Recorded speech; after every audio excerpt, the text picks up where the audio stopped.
She slammed the last coin onto the counter and looked the landlord dead in the eye. "That's everything I have."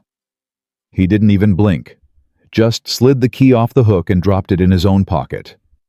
26 years old, a schoolteacher, and tonight she had nowhere to sleep.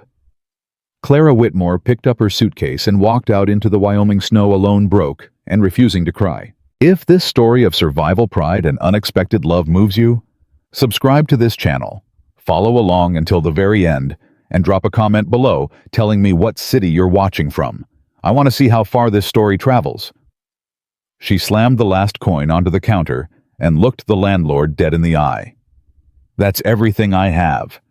He didn't even blink, just slid the key off the hook and dropped it in his own pocket.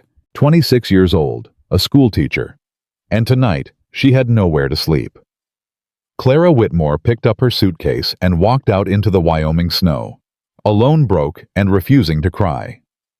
If this story of survival pride and unexpected love moves you, subscribe to this channel, follow along until the very end, and drop a comment below, telling me what city you're watching from.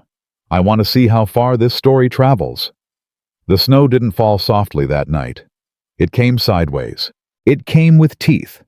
The kind of cold that didn't just chill a person. It got inside them, reached down into the chest and squeezed until breathing felt like a punishment. Clara Whitmore had lived in Willow Creek, Wyoming her whole life. She knew cold. She knew hard winters and thin walls, and the particular cruelty of a January that arrived early and stayed too long. But she had never known this kind of cold before, the kind that had nothing to do with weather. This was the cold of having nothing. No job, no room, no family, no plan. Just a worn leather suitcase that had belonged to her mother, a coat with a broken button at the collar, and exactly 0 coins left to her name after she'd handed the last of them to Harlan Briggs, who had smiled the way men smile when they know they've already won. She walked. She didn't know where she was going. She only knew she couldn't stand still. Standing still meant thinking. Thinking meant feeling. Feeling meant the tears she was absolutely, completely, stubbornly refusing to shed. Clara Whitmore did not cry in public. She had learned that rule from her mother, a woman who'd buried a husband, 2 infant children, and her own dreams, without once letting the town of Willow Creek see her fall apart. "Tears are private," her mother used to say. "Keep your grief at home." Except Clara didn't have a home anymore. So she walked. The main street of Willow Creek was empty. Of course, it was sensible people were inside. Fires burning, suppers on the stove. Children doing lessons at kitchen tables while their mothers hummed and their fathers read the paper. That was the life Clara had believed in. The life she'd spent 6 years teaching other people's children to reach for. She passed the schoolhouse. Or what used to be the schoolhouse. The sign had already been taken down. The door was padlocked. A handwritten notice had been tacked to the frame, but the snow had soaked through the paper and blurred the ink until the words were unreadable. Clara knew what they said anyway. Effective immediately due to insufficient funding, the Willow Creek Primary School is hereby closed until further notice. She'd read those words 40 times in the past 2 weeks. 40 times, and they still didn't feel real. 6 years. She had given 6 years of her life to that schoolhouse. She'd come in early to light the stove so the children wouldn't sit in the cold. She'd stayed late grading papers by candlelight when the oil lamp ran dry. She had spent her own small salary on chalk on primers on a second-hand globe that she'd repaired with paste and patience so the children could see the shape of the world they lived in, and 1 letter from the county board had ended all of it. No warning, no negotiation, no offer to find another solution, just closed. She kept walking. 2 blocks later, the wind hit her so hard she stumbled. Her boot caught a ridge of ice beneath the snow, and she went down hard on one knee. Suitcase skidding sideways, her palm slamming into the frozen ground. For a moment, she just stayed there, kneeling in the snow like she was praying. Maybe she was. "Get up," she told herself. "Clara Ann Whitmore, you get up right now." She got up. She retrieved the suitcase. She brushed the snow from her coat. She straightened her hat. And then she stood there in the middle of the empty street and realized with a clarity that felt almost cruel that she had absolutely no idea where she was going. The boarding house was full. She knew because she'd already tried. Mrs. Pelham, who ran the only respectable lodging in Willow Creek, had looked at her with genuine sympathy and explained in a low voice that she couldn't extend credit to a woman without employment. "I'm sorry, Miss Whitmore. I truly am. But I've got my own bills to pay." The church had a small room in the back. But Reverend Calloway's wife had made it quietly clear when Clara came to ask that the room was being kept available for genuine emergencies. The way she'd said it, looking Clara up and down, made it clear she didn't think Clara qualified.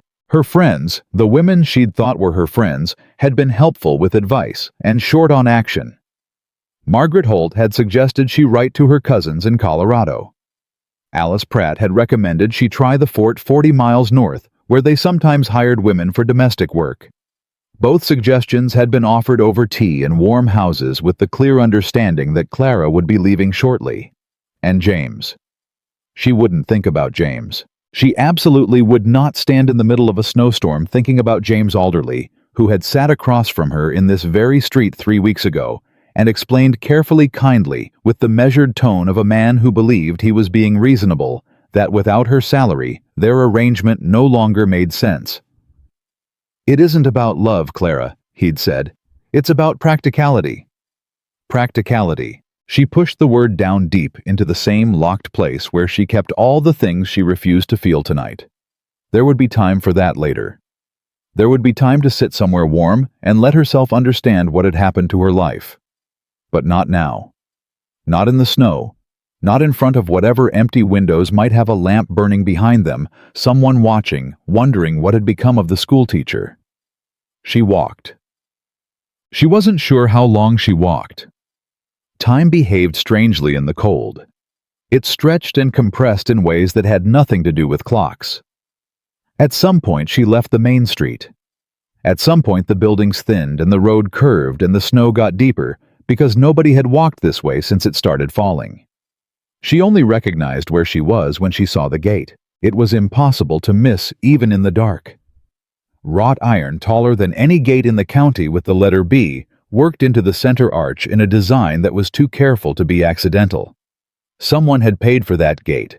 Someone had wanted anyone passing by to understand, without question, that they were approaching a property that mattered. Blackstone Ranch. Clara stopped. She had never been here before. She had seen William Blackstone in town. Of course, everyone had. He was not a man who went unnoticed. Tall, broad-shouldered, with a face that had been weathered into something severe, and a way of moving through a room that made other men step back without quite realizing they were doing it.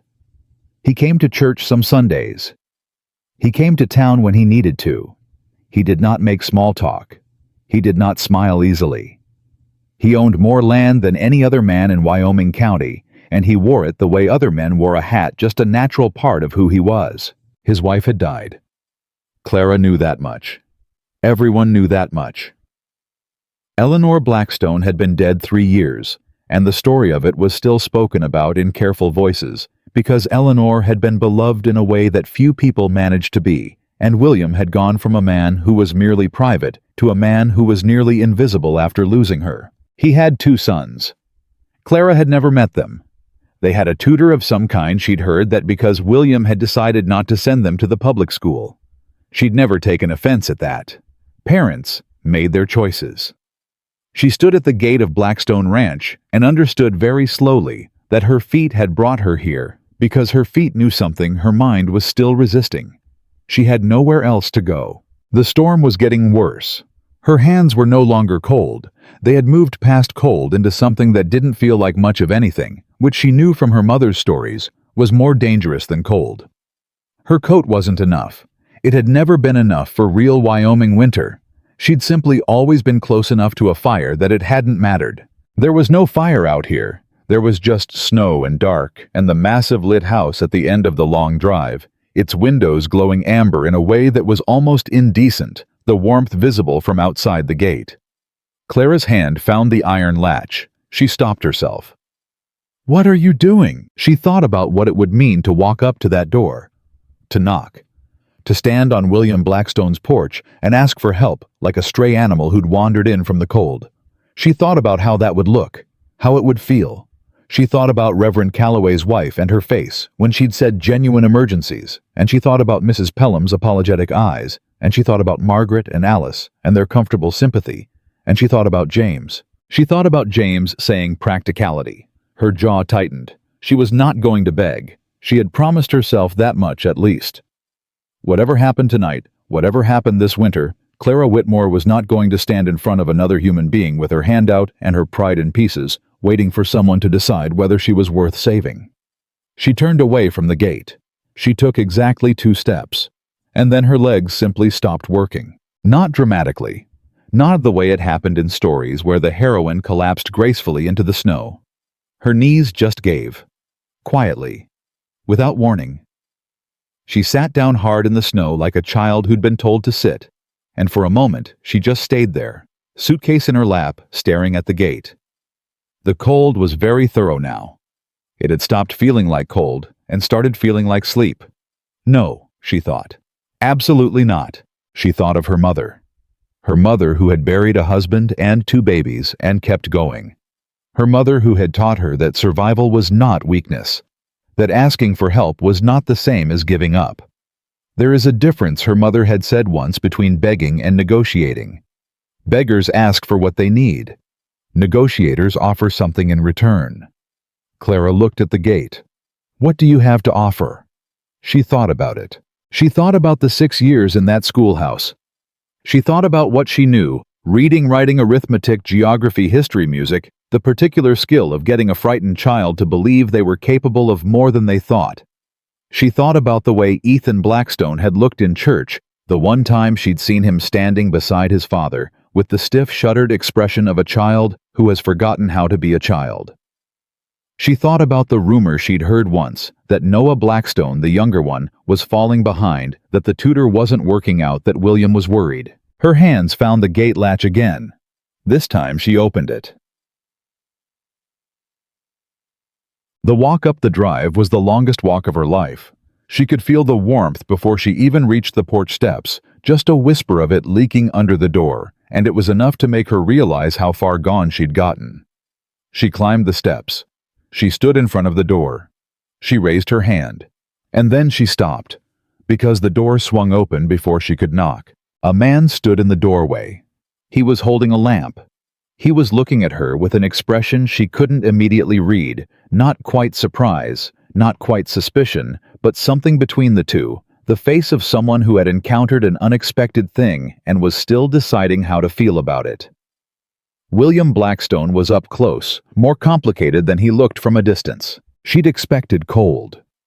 What she saw instead was something more careful than cold. A man who had learned to hold his face very still while his eyes did all the work.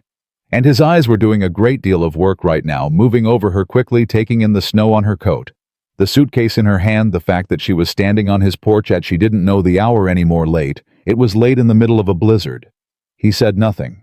Clara spoke first, because of course she did. Mr. Blackstone? Her voice came out steadier than she had any right to expect. My name is Clara Whitmore. I was the teacher at Willow Creek Primary School until 2 weeks ago. I find myself in a difficult situation, and I have a proposal I'd like to discuss with you if you're willing. He looked at her, the lamp held steady in his hand. A proposal, he repeated. Yes, I'm not here to ask for charity. She made herself hold his gaze, made herself stand straight, even though her spine felt like ice. I understand that sounds strange, given the fact that I'm standing on your porch in a blizzard, but I mean it.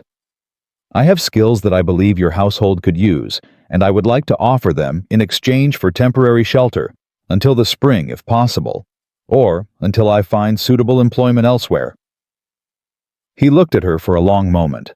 A gust of wind hit the back of her neck like a hand. You're freezing, he said. Yes. How long have you been out in this?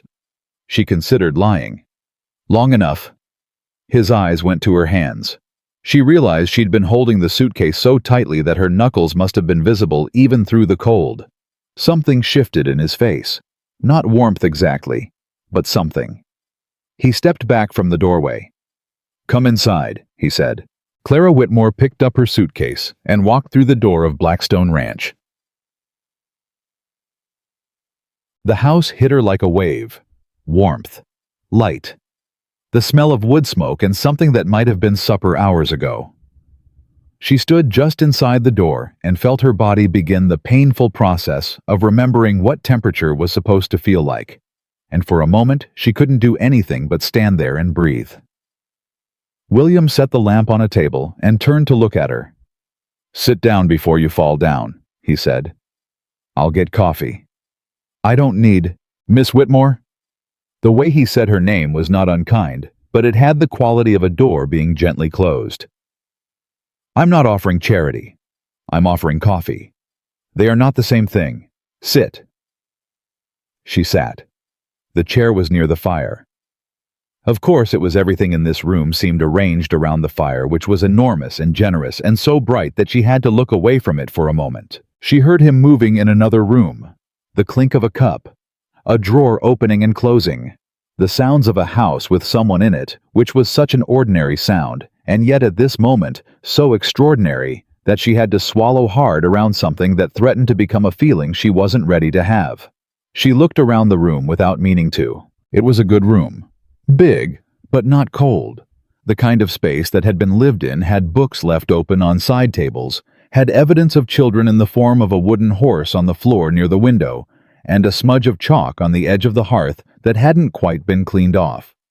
She noticed that the books were pushed to the edges of the shelves in the haphazard way that meant they were actually read rather than arranged for display. She noticed that one of the chairs had a blanket folded over the arm, the heavy quilted kind that people kept close because they actually used them. She noticed that there was a portrait above the fireplace. A woman. Young. Dark-haired. Painted with the slight formality of a sitting portrait, but with something unguarded in the eyes that suggested she'd been laughing just before they asked her to hold still. Beautiful. Clearly, undeniably, the woman this house had been built around. Clara looked away before William came back. He set the coffee on the table beside her without ceremony, poured his own, sat in the chair across from her with the particular ease of a man in his own space, which was interesting because everything else about him suggested a person who was never entirely at ease anywhere. He didn't speak. He waited. She understood. He was going to make her make the case. Fair enough. "You have 2 sons," she said. "I do. Ethan is 11. Noah is 7. A pause. "How do you know that?" "Willow Creek is a small town, Mr. Blackstone. I was its school teacher for 6 years. I know most of what there is to know about its residents." She held the coffee cup with both hands, because the warmth was still working its way back into her fingers, and it was more useful than elegant. "I also know that you've had some difficulty with their current tutor. The man left in November." His eyes sharpened slightly. "That's not widely known. As I said, small town." She met his gaze. "I also know that Noah hasn't been progressing with his reading the way a child his age should, and that Ethan has been quiet since losing his mother." Something happened in William Blackstone's face. It happened quickly, and he controlled it quickly, but she'd spent 6 years learning to read what children tried to hide, and she recognized grief when she saw it, even when it was wearing the disguise of stone. "What exactly are you proposing, Miss Whitmore?" His voice was level. "I'm proposing that I serve as tutor and housekeeper for this household through the spring. Possibly longer, if both parties find the arrangement satisfactory. I'll take a room wherever you have space to spare. I don't require wages, only room and board, and the understanding that if I find other employment in town when the school reopens, I'll give you adequate notice." "The school isn't going to reopen," he said. She'd known that. She'd known it for 2 weeks. But somehow, hearing someone else say it made it more concrete, and she had to take a careful breath before answering. "Perhaps not, but if it does—" "Miss Whitmore." He set his coffee down, looked at her with those careful eyes. "Why my ranch specifically? There are other households in this county." She considered the question honestly. "Because," she said, "your sons need more than a tutor right now. They need someone who understands what it means to lose something and still have to keep going. I understand that presently better than most people." She paused. "And because your house has the best lamplight I've seen in this town, which suggests you keep good oil, which suggests a level of practical organization I respect." He stared at her. It was a long stare. And then barely, but she caught it, something at the corner of his mouth moved. Not a smile, not even close to a smile, but something. "That's the strangest recommendation I've ever heard," he said. "I've had a strange week." He showed her to a room on the second floor. Small but clean. A bed. A washstand. A window that looked out at the white darkness of the ranch in winter. "It was the housekeeper's room," he said, "before she left." "Did she leave recently?" "6 months ago?" A pause. "Her husband got work in Cheyenne." Clara noted the pattern, the tutor in November, the housekeeper 6 months before that, and filed it away without comment. A household shedding people. A man who either couldn't hold staff or simply didn't try. She wasn't sure which yet. "Thank you," she said. "I'll be ready to begin in the morning." He nodded, started to leave. "Mr. Blackstone." He stopped. "Your sons," she said. "What time do they usually wake?" He looked at her. Something flickered. "Ethan's up before dawn, usually in the kitchen by 5. Noah sleeps until someone gets him." "Do they eat breakfast together?" "When there's someone to make it." She nodded. "There will be someone to make it tomorrow." He left without another word. Clara sat on the edge of the bed in her coat, because she was still cold enough that removing it felt inadvisable, and she listened to the sounds of the house settle around her. The wind outside. The fire below. Somewhere down the hall, the particular silence of children sleeping. She let herself feel it for exactly 30 seconds. The fear, the exhaustion, the grief of the school and the job and James and the coin on Harlan Briggs's counter and all of it. 30 seconds. Then she put it away. She had work to do in the morning. She was up at 4:30. Old habit from the schoolhouse where the stove needed to be lit before the first child arrived. She moved quietly through a house she didn't know yet. Learning it by, feel the squeak on the third stair, the way the kitchen door stuck slightly at the bottom, the location of the coffee and the kindling, and the heavy iron pot that had clearly been used recently because it was sitting on the back of the stove already. The fire was easy. The coffee was easy. Eggs she found in a basket in the back room, real ones, brown and solid, and she was in the middle of deciding between scrambled and fried when she heard a sound behind her and turned. A boy stood in the kitchen doorway, tall for 11. Dark hair like the woman in the portrait, wearing trousers and a flannel shirt that had been hastily buttoned one side higher than the other, which told her he'd dressed in a hurry and without help. His face was doing the same thing his father's face did, holding still, while his eyes worked. He stared at her. She stared back. "You must be Ethan," she said. "Who are you?" Not rude, just direct, like his father. "Clara Whitmore. I'm going to be staying here for a while." She turned back to the eggs. "Scrambled or fried?" A pause. "What?" "The eggs. Do you prefer them scrambled or fried?" Another pause. Longer this time. As though the question were complicated. "Scrambled," he said finally. "Noah likes them scrambled. He won't eat them any other way." Clara filed that away. "Scrambled it is then.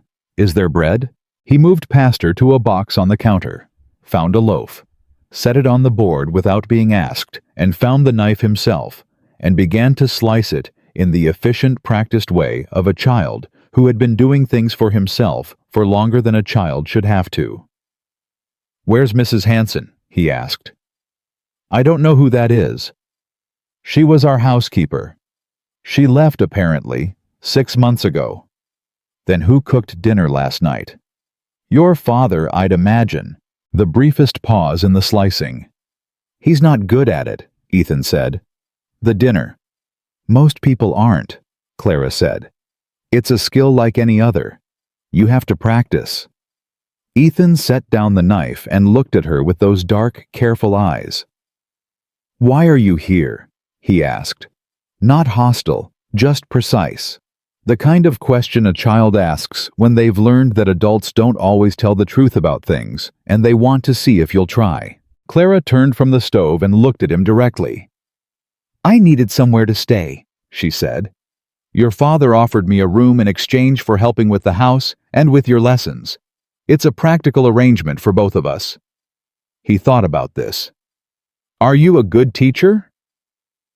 "I was the only teacher in Willow Creek for 6 years. The school closed because they ran out of money, not because I was bad at my job." He looked at her for another long moment. Then he picked up the knife and went back to slicing bread. "Noah's going to ask you a lot of questions," he said. "I expect so." "He won't stop.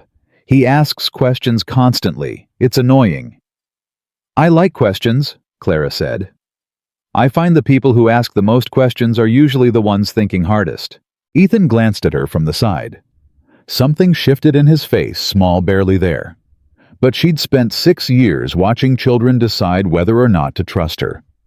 She knew what the beginning of it looked like. Noah arrived like a small storm.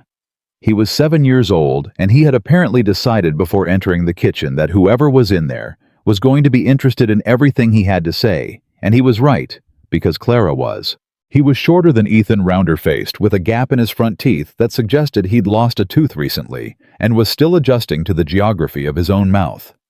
He had his father's broad shoulders in miniature, and his mother's eyes she could see that now looking from the portrait to the child, and he came through the door talking. "Ethan said there was a lady, and I said there couldn't be a lady, because Papa didn't say anything about a lady, and Ethan said she was just there, and I said that didn't make any sense, and he said I should come see for myself, so I did. And here you are." He stopped, stared at her. "Hello," Clara said. "Hello," Noah said. "Who are you?" "Clara Whitmore." "Why are you here?" "Your father invited me to stay." "Why?" "Because I needed a place to stay and your household could use some help." "What kind of help?" "Cooking, cleaning, teaching mostly." "Teaching what?" "Reading, writing, arithmetic, geography, history, music if you're interested." His eyes went very wide.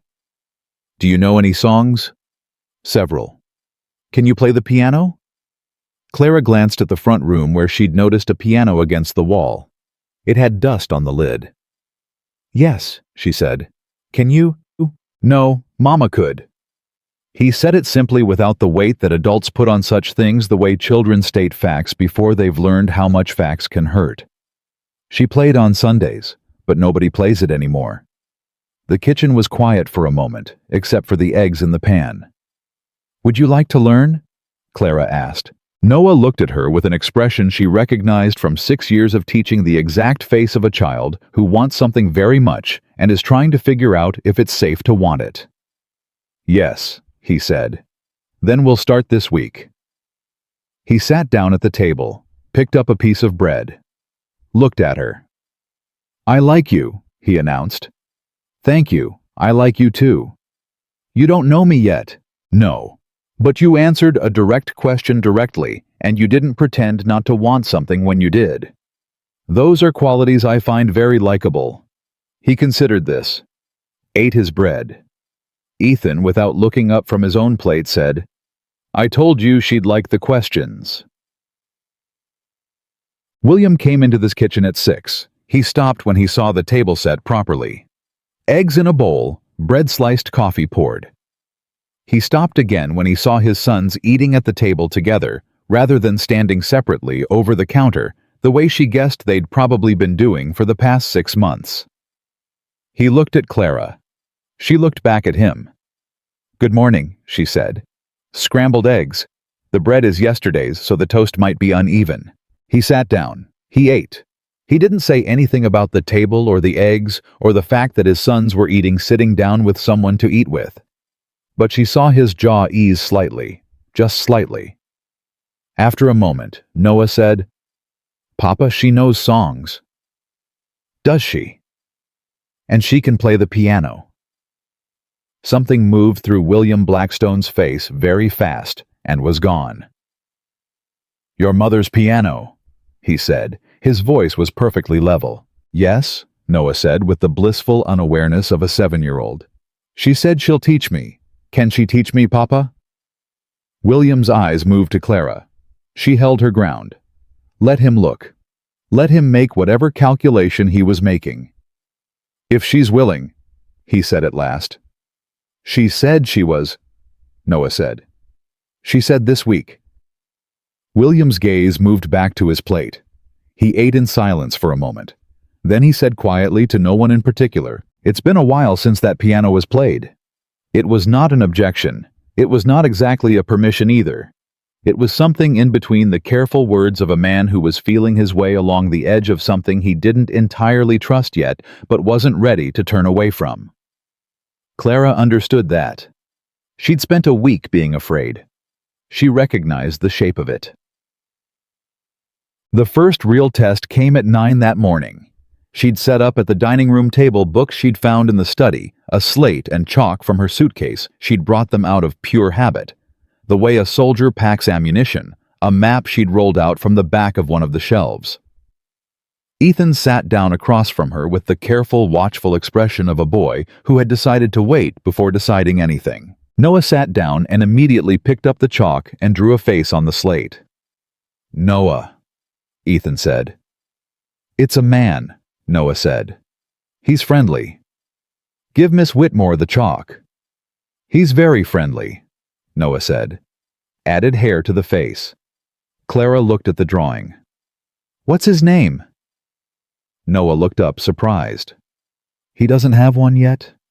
You'd better give him one before we start. It's hard to concentrate when someone in the room doesn't have a name. Noah stared at the slate, deeply serious now. Thomas, he said. Good name. Clara held out her hand. Thomas can watch. We have work to do. Noah handed her the chalk. Ethan watched this exchange with the expression of someone recalibrating an estimate. Clara set the chalk down and looked at both of them. I'm going to ask you each a question, she said. Not to test what you know, to find out where we're starting. There are no wrong answers. There is no embarrassment in this room. The only rule in this room is honesty. Agreed. Ethan nodded slowly. Noah said, Agreed. Ethan, what was the last book you read all the way through? A pause. Robinson Crusoe. Last spring. Did you like it? Slight surprise that she'd asked. Yes. What did you like about it? He figured things out, Ethan said. He had nothing, and he figured out how to survive. Clara heard something in that answer that she chose not to point at directly. Not yet. Good. Noah. Can you write your full name for me? Noah took the chalk. Wrote, Noah Blackstone. Clara did not react to the spelling. She looked at the letters. Good. You know your letters. You know which ones go where. That's the foundation. Everything else is just practice. Noah looked at her uncertain. Ethan says I spell wrong. You're learning, Clara said simply. Ethan used to spell wrong too. Ethan opened his mouth. Every person who learned to read and write used to spell wrong, Clara said before he could protest. Including me. Including every president this country has ever had. Spelling is learned, not born. Noah looked at his name on the slate. Can you teach me the right way? That's exactly what we're going to do, Clara said, and she began. By noon, something had shifted in that dining room that she couldn't quite name but could feel. It was the particular quality of attention that came when a child stopped waiting to be bored and started actually listening. She'd felt it 1,000 times in the schoolhouse. That subtle change in the quality of the air when interest became real. Ethan had answered 6 questions in a row about geography with the quiet confidence of a boy who hadn't known he was smart until someone started talking to him like he was. Noah had written his name correctly. Noah Blackstone, in careful large letters, And she'd watched his face do the extraordinary thing that faces did when people accomplished something they'd believed was beyond them. They broke for lunch. She made soup from what she found in the kitchen: potatoes, dried beans, a smoked ham bone on a hook in the back room. It wasn't sophisticated. It was warm and filling, and she salted it properly, which she suspected had been lacking in this household for some time, based on the way both boys ate. William came in from the barn at noon, stomping snow from his boots, and stopped when he smelled the soup. He didn't say anything. He sat down, ate. "How were the lessons?" he asked, not looking up. "Good," Ethan said. Which from Ethan was apparently high praise because William's hands stilled briefly on his spoon. "She said I can learn to spell," Noah said. "She said even presidents spell wrong when they're learning." "That's true," William said. "Did you spell wrong when you were learning?" "Terribly." Noah nodded as though this confirmed something important. "She said that." William glanced at Clara over his coffee cup. She looked back at him evenly. "The lessons go well," she said. He nodded, went back to eating. But something had changed in that too, some slight lessening of the tension that had sat in his shoulders since the moment she'd walked through his door. She didn't know if he'd noticed. She suspected he hadn't. But she had. The afternoon brought the first storm within the storm. She'd taken the boys through their reading, Ethan with a chapter of history, Noah with his primer. When she heard a horse in the yard, and then voices, and then William's voice, lowered but tight with the particular quality of controlled anger. She kept working. "Don't stop," she told Ethan, who had looked toward the window. "That's Garrett Holloway," Ethan said. His voice was flat in a way that was too controlled for an 11-year-old. "He comes to talk to Papa about the land." "What about the land?" Ethan's jaw set. He looked very much like his father in that moment. "He wants to buy it. He's been trying for months. Papa won't sell, but he keeps coming back." "Who is Mr. Holloway?" "He's from the railroad company, or he works for them. He wears clean boots." Ethan said this last part with the contempt of a ranch boy who understood the significance of clean boots. "He's not a rancher. He's a businessman." Clara listened to the voices outside without appearing to listen. Holloway's was smooth, too smooth, the practiced ease of a man accustomed to persuasion. William's was stone. "Your father can manage his own affairs," she said. "He always does," Ethan said. Then, after a pause, "But there's more of them lately. Men coming to talk. Men who ride past the fence line. Twice last month something spooked the cattle near the South Range, and we lost 3 head in a gully." Clara looked at him. He was 11 years old, and he knew cattle losses. He knew property lines. He'd been listening to his father's troubles and carrying them quietly in the way that oldest children did when they loved a parent too much and didn't know how else to help. "How long has this been going on?" she asked. "Since summer, when the railroad survey came through." He paused. "Papa doesn't talk about it, but I hear things." "Ethan." She waited until he looked at her. "You are 11 years old. It is not your job to worry about the railroad." His chin lifted. "It's my ranch too." She looked at him for a moment. "Yes," she said, "it is. And the best thing you can do for this ranch right now is to grow up, which means letting the people who are supposed to handle things handle them and doing the work in front of you, which right now is reading." She tapped the page. "Where were we?" He looked at her. Something in his eyes that was complicated and young and older than it should have been. Then he looked down at the page, and he read. William came back inside an hour later. She heard the door, heard him in the kitchen, heard, and this was new, the particular silence of a man who was standing still in the middle of a room and doing nothing at all, which was the silence of someone dealing with something they didn't know how to put down. She finished the lesson, sent the boys to wash up. Then she went to the kitchen. He was standing at the window with a cup of coffee he hadn't drunk, looking out at the white yard. "I've made supper," she said. "When you're ready." He didn't turn around. "Miss Whitmore." "Yes." A pause. Thank you, for today. She waited. The boys, he said. They seem... Another pause. He seemed to be choosing words very carefully. They seem better this afternoon than they've been. They're good boys, Clara said. They're very smart, and they're hungry for someone to expect something from them. He turned then, looked at her. Their mother used to say that, he said. His voice was quiet. That children rise to what you expect from them. The kitchen was warm, and the fire was steady, and Clara looked at William Blackstone looking at her, and understood that she had walked into something much more complicated than a job. This was not just a household that needed a housekeeper. This was not just two children who needed a tutor. This was a family that had forgotten how to be one, and she was standing in the middle of it with a wooden spoon and 6 years of experience with broken, frightened people who were trying to find their way back to something.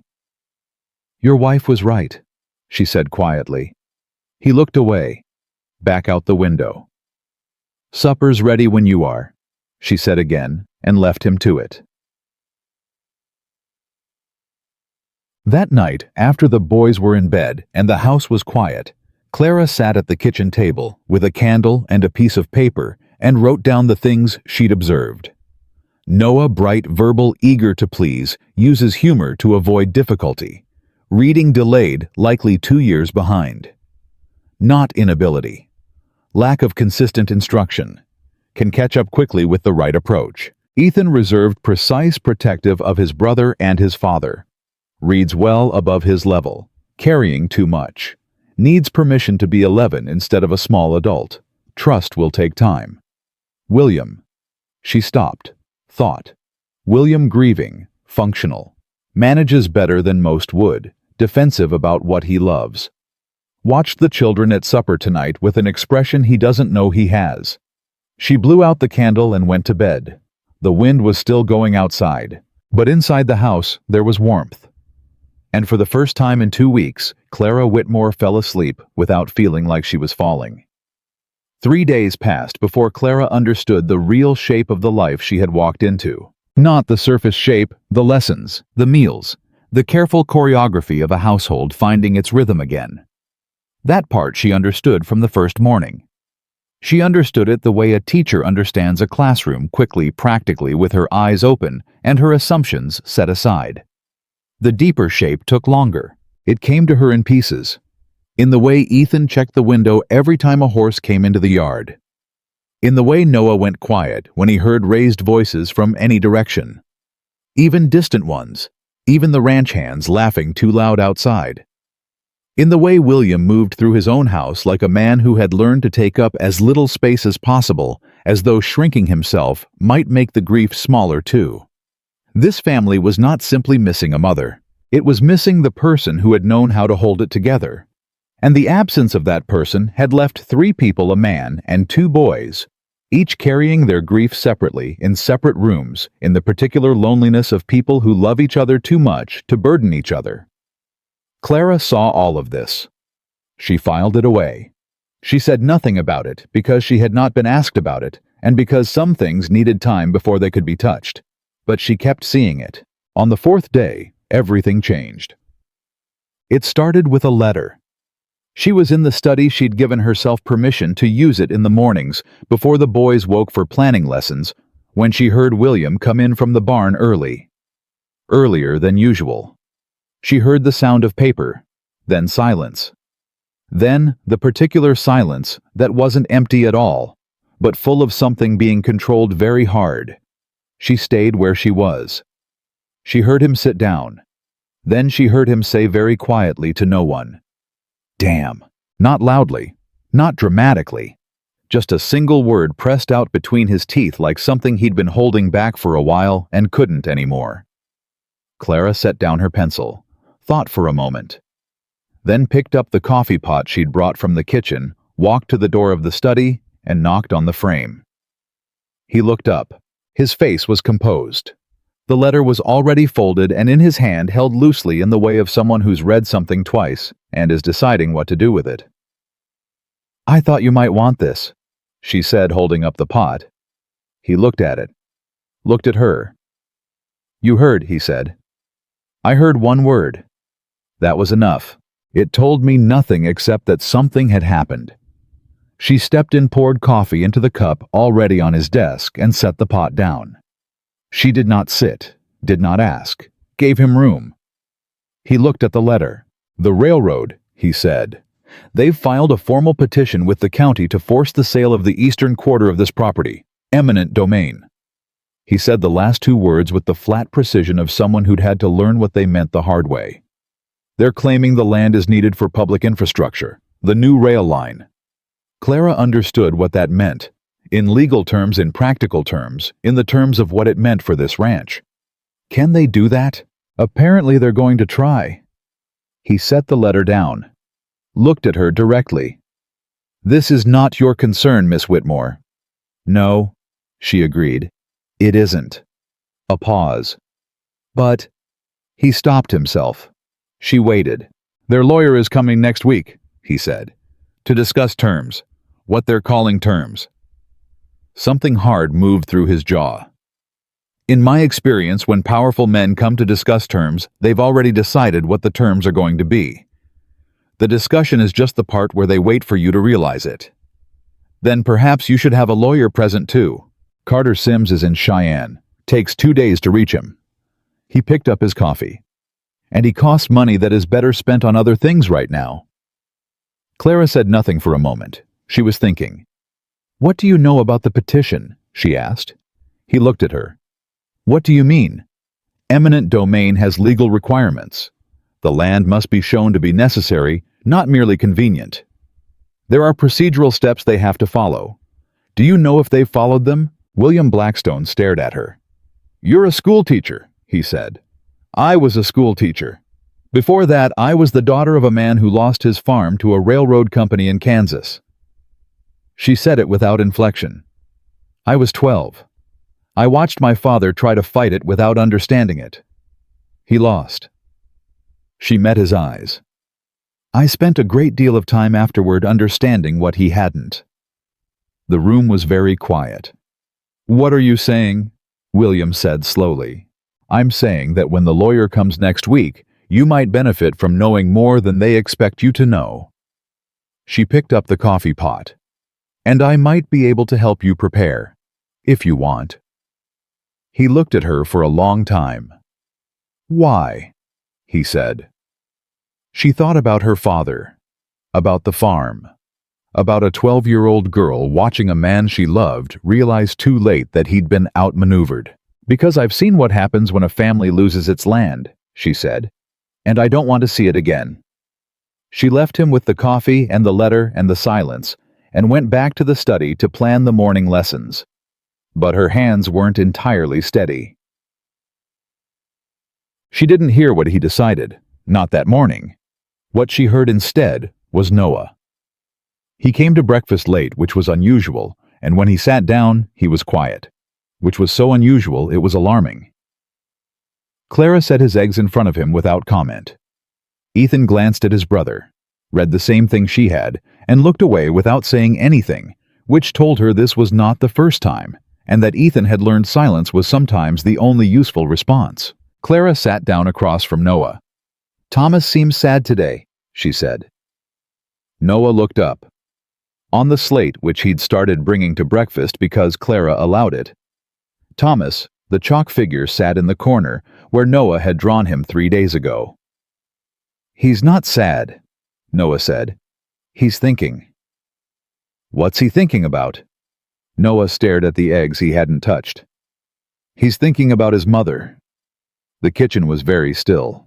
What about her? Clara said, in the same tone she'd have used to ask about the weather. He's trying to remember what she sounded like. Her voice. Noah's finger traced the edge of the slate.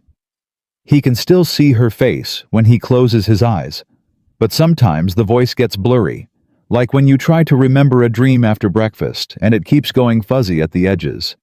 Clara breathed carefully. That happens, she said. That's not forgetting. That's just the way memory works. Voices are harder to hold than faces. It doesn't mean you loved her less. Noah looked at her. It feels like forgetting. I know. Does it go away? The blurry feeling. Across the table, Ethan had gone very still. He was looking at his plate with the concentrated attention of someone listening with every part of themselves. Clara said, "The blur doesn't go away entirely, but here's what I know about memory: the more you talk about a person, the more you remember.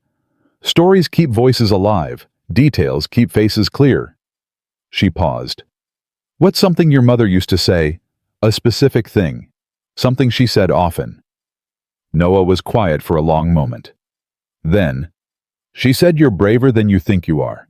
She said it to me when I was scared of the dark. She said it a lot." He swallowed. "I hear that one. Still clear." "Then that's the one to hold on to," Clara said. "That's her voice. Right there. You haven't lost it." Noah picked up his fork. He ate his eggs. He didn't say anything else, but when he left the table, he paused behind Clara's chair for just a moment, long enough to put one small hand briefly on her shoulder. He didn't say anything. He didn't need to. Ethan caught her eye as he stood to follow his brother out. "Thank you," he said. Just those two words, quietly. In the voice of a boy who was used to being the one who took care of people and was not quite sure what to do when someone else did it. Clara nodded. She sat alone in the kitchen for 2 minutes before she trusted herself to stand up. William heard about the conversation from no one. But fathers had ways of knowing things in their own houses, and that evening when the boys were in bed and Clara was banking the kitchen fire for the night, he appeared in the doorway. She didn't look up from the fire. "If you want coffee, there's some still warm." "I don't want coffee." She straightened, turned. He was leaning against the doorframe with his arms crossed in the way people did when they needed something to do with their hands. His face was doing the controlled but not quite thing that she was starting to recognize as his version of feeling something he didn't know what to call. "Noah slept well tonight," he said. "Good. He usually doesn't. He usually talks for an hour after Ethan puts the lamp out." A pause. "I hear them through the wall." Clara said nothing. "Whatever you said this morning—" He stopped, started again differently. "He's been asking to hear stories about Eleanor. I haven't been able to—" He stopped again. His jaw worked briefly. "It's been hard for me to talk about her, to them." "I know," Clara said gently. His eyes snapped to her. Not hostile, but sharp. "How?" "Because you love them," she said. "And when we love people, we try to protect them from what hurts us. What you don't realize is that they can feel the silence, and silence to a child can feel like permission to forget." William was quiet. "That's not what I intended," he said at last. "I know that too." He looked at the fire, looked at her. "They need to hear about her, from me." "Yes." "I don't know how to start." Clara thought for a moment. "Tell them one thing. Tonight, tomorrow, whenever. One specific thing. What she made for Sunday dinner. The song she sang off key. The face she made when she lost at cards." She paused. "The small things are what children need, not the big ones. The big ones are too heavy. Start small." He was quiet for so long that she thought the conversation was over. Then he said, "She burned everything she cooked. Every single thing. It was astonishing, really, the variety of ways she found to burn food. We ate a lot of eggs." Clara smiled before she could stop herself. He caught it. And something in his face, not a smile, not yet, but the early precondition of one, answered it. "She must have been something," Clara said. "She was." His voice was simple. "She was exactly herself every minute of every day. Never pretended to be anything else." He looked at Clara. "You remind me of her in that way." It was a careful thing to say. She heard it as what it was, not a comparison, not a replacement, just an observation from a man who was noticing her for the first time as a person rather than a solution. "I'll take that as a compliment," she said. "It was meant as one." He pushed off the doorframe. "Good night, Miss Whitmore." "Good night, Mr. Blackstone." He went upstairs. Clara stood in the warm kitchen and told herself that the feeling in her chest was just the heat from the fire. She wasn't entirely sure she believed it. The railroad lawyer arrived on a Thursday. His name was Prescott. He wore exactly the kind of boots Ethan had described. Clean, expensive, the boots of a man who walked on floors, not land.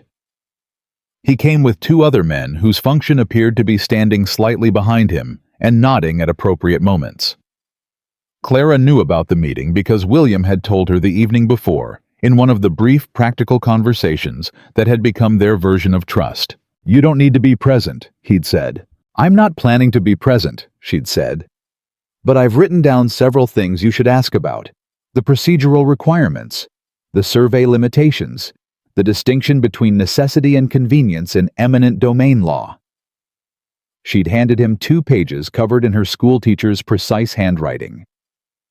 "If you can get them to state specifically which parcels they require and why, get them to be specific about the alternative routes they considered. If they haven't considered alternatives, the petition is on weaker ground than they want you to believe." He'd looked at the pages, looked at her. "Where did you learn this?" he said. "Kansas," she said. "And the county courthouse where I spent a great deal of time reading filings that were 3 years too late to help my father." He'd taken the pages. He hadn't said anything more about it. But the morning of the meeting, when she brought coffee to the study, she found the pages spread on the desk with notes in his own handwriting in the margins. He'd read them carefully. He'd done his own thinking on top of hers. Good, she thought. He's not the kind of man who takes someone else's work and calls it his own. She took the boys to the kitchen and kept them there. She kept the lesson going. She kept Noah's attention with the geography lesson he'd been waiting for, the one about the Missouri River, which he'd decided was the most important river in America because of a picture in one of the books. But she listened. She heard Prescott's smooth voice, the cadence of practiced persuasion. She heard William's voice quieter, but not soft, the kind of quiet that had weight. She heard the particular rhythm of a conversation where one side was very confident and gradually becoming less so. At one point, she heard William say clearly, "Which alternative routes were surveyed and rejected, Mr. Prescott? I'd like to see the documentation." A pause. A longer pause. Prescott's voice slightly adjusted. "Those documents are with the county office. Then I'll expect copies before we continue this conversation." Silence. Clara set down her chalk. "Miss Clara," Noah said. "The Missouri." "The Missouri," she agreed and went back to the lesson. Prescott left an hour later. She heard the horses, heard the door, heard William's boots cross the hall and stop outside the kitchen. She did not look up. After a moment, he came in, poured himself coffee, sat down at the kitchen table, not his usual chair, but the one closest to where she was standing, which was new. "They're stalling," he said, "on the documentation, which means either they don't have it or what they have doesn't support them." "That's what I suspected," Clara said. "You suspected right." He turned the cup in his hands. Prescott wasn't expecting the questions. You could see it, he had his whole speech laid out, and once I asked about the survey documentation, the speech didn't fit anymore. A pause. "He'll be back, and he'll be better prepared." "Yes, so will you." He looked at her. "Clara," he said. It was the first time he'd used her given name. Not Miss Whitmore, Clara. She kept her hands busy at the counter. "I'd like to explain something," he said, "about why this land matters, so you understand what we're dealing with." She turned, waited. "My father built this ranch from nothing," he said. "Not from money, he didn't have any. From work, from knowing how to keep cattle alive through the kind of winter that kills everything. From 20 years of not giving up." His voice was level. "Eleanor and I, we built the rest. The house, the South Range, the well system. We did it together. We planned it together." He stopped. "When she died, people expected me to simplify, sell off parts, make it more manageable for a man alone." His jaw tightened. "I did not do that. I'm not going to start now." Clara said, "I know." "You know a lot of things," he said, And it wasn't an accusation, just an observation. You came here with one suitcase. I came here with what I had, she said. And what I had was mostly knowledge. It's lighter than most things and harder to take from you. He looked at her for a moment. My sons like you, he said. I like them. Noah asked me this morning if you were going to stay. He paused. I told him I didn't know. He told me I should make sure. Another pause. He said, and I'm quoting exactly, Papa, she knows songs, and she makes Thomas feel welcome, and she knows about all the rivers. Clara felt something move in her chest that was soft and complicated. Thomas is the chalk figure, she said. I gathered. Those are apparently the qualities Noah values most in a person. Apparently. William looked at his coffee. Are you planning to stay after the spring, if the school doesn't reopen? Clara was quiet for a moment. I haven't thought that far, she said, which was not entirely honest. She'd thought about it every night since she arrived. I'd like you to, he said. Stay, I mean. He said it without looking at her in the careful tone of a man laying something down that he's been holding for a while. The arrangement works. The boys are better. The house... He paused. The house feels like a house again, instead of a place people sleep. Clara said nothing. I know this is not what you planned, he continued. I know you came here for shelter and not for this, but I think what's developed here in 2 weeks is more than either of us expected, and I think it would be dishonest to pretend otherwise. She looked at him directly. What are you saying, Mr. Blackstone? He met her eyes. I'm saying, he said, that I think we should make this arrangement permanent. The kitchen was very quiet. Permanent, she repeated. A marriage, he said. A real one, legal and proper. Not for the reasons people usually marry. He said it steadily. For the ranch, for the boys, for the simple fact that you are the first person who has walked through this door in 3 years who made this place feel like it might be survivable. He paused. I'm not asking for more than you're willing to give. I'm asking for an arrangement that gives us both stability. You'd have a home. The boys would have someone who understands them. And he stopped, looked at the table. I would have someone to stand next to, he said quietly. I've been standing alone for a long time. Clara's heart was doing something complicated, and she was very grateful she had the counter to lean against. William, she said, and then stopped, because she'd used his name without planning to. He looked up. I need you to understand something, she said. I am not Eleanor. I cannot be Eleanor. I will not try to be, and you should not want me to be. I know that. And I need you to understand that I accept this because of those boys, and because I believe this is a good household worth protecting, not because... She stopped herself carefully. Not for any other reason. I understand, he said. She wasn't entirely sure either of them was telling the whole truth, but it was the truth they had. Yes, she said. He looked at her. Yes, she said again. I'll marry you. He nodded slowly, as though he'd been expecting a yes and a no at the same time, and wasn't quite sure which had arrived. The boys will need to be told, he said. Yes, carefully. You should be the one to tell them, he said. They'll take it better from you. Clara nearly laughed. You might be right about that. Something moved in his eyes. Not humor exactly, but the first cousin of it. There's one more thing, he said. She waited, whatever this is. He chose the next words with visible care. Whatever we're building here, I want it to be honest. I've had one marriage in my life and it was built on honesty, and I'd rather have an honest arrangement with no poetry in it than a comfortable lie. He held her gaze. Can you agree to that? Yes, Clara said. And this time she was completely certain it was true. That's the one thing I can agree to without reservation.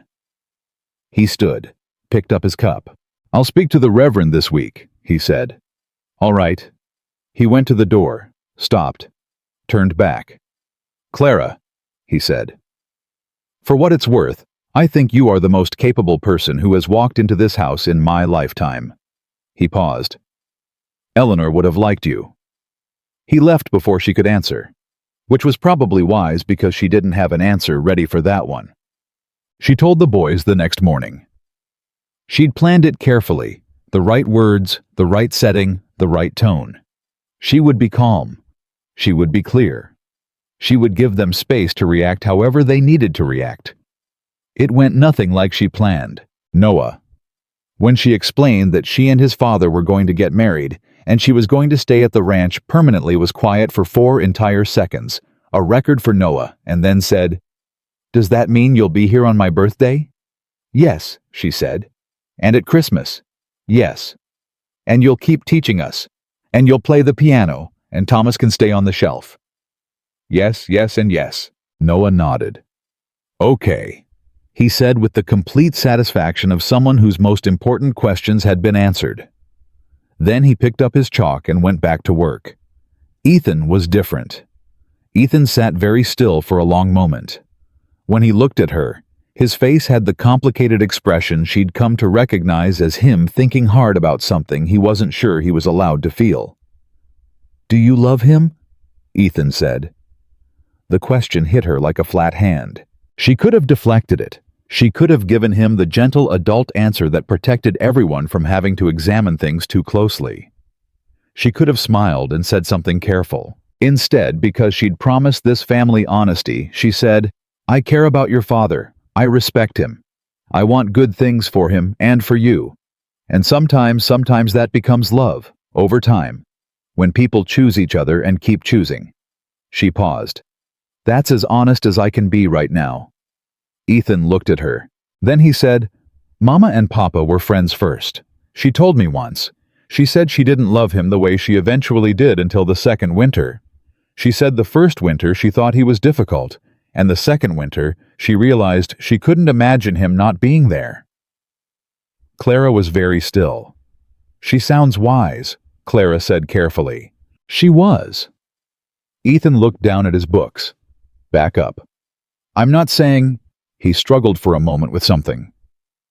"I'm not saying you're supposed to be her. I know you're not her." His voice was 11 years old and trying to be 30. "But she would have wanted someone to be here, to make sure Noah gets his letters right and that Papa remembers to eat when he's working." He paused. "I think she'd be okay with it being you." Clara had spent 6 years learning not to cry in front of children. She had never come closer to failing that than this moment. "Thank you, Ethan," she said. Her voice came out steady. She was very proud of it. He nodded, opened his book. "Miss Whitmore," he said without looking up. "Yes. I'm going to keep calling you Miss Whitmore, for a while. Is that okay?" "That's perfectly okay," she said. "Good." He turned a page. "We were on chapter 4. "We were," she agreed. And they went back to work. The wedding was small. 3 people in attendance besides the 2 principals, Reverend Calloway, who performed the ceremony with professional warmth, his wife, who had come because it would have been stranger not to, and a ranch hand named Bud, who served as witness and held his hat in both hands throughout with the solemn expression of a man performing a great civic duty. The boys were there. Noah sat in the front pew and spent most of the ceremony very carefully drawing Thomas on the back of the church bulletin. Ethan sat straight and still and watched the entire thing with the concentrated attention of someone trying to decide how to feel about it.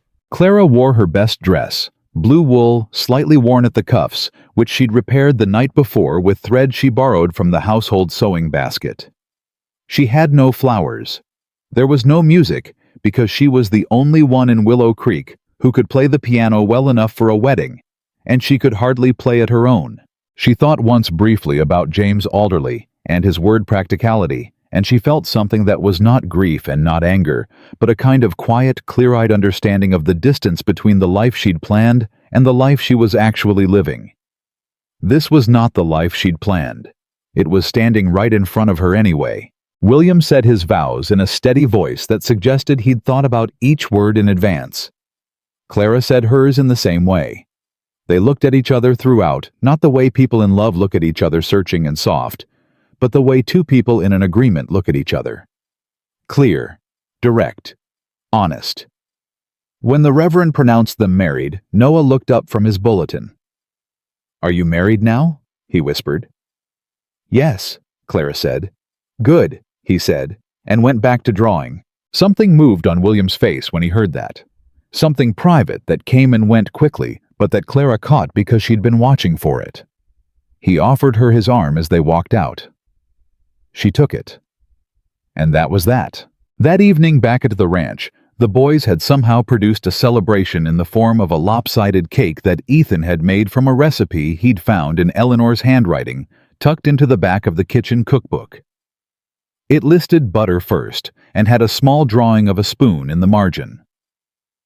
Clara recognized Eleanor's attention to detail from the portrait, and knew immediately that this was more than a recipe. She said nothing about that. She ate the cake, which was dense and slightly salty, and completely imperfect, and said it was delicious. Ethan watched her face while she said it to see if she meant it. "It's a little salty," he said.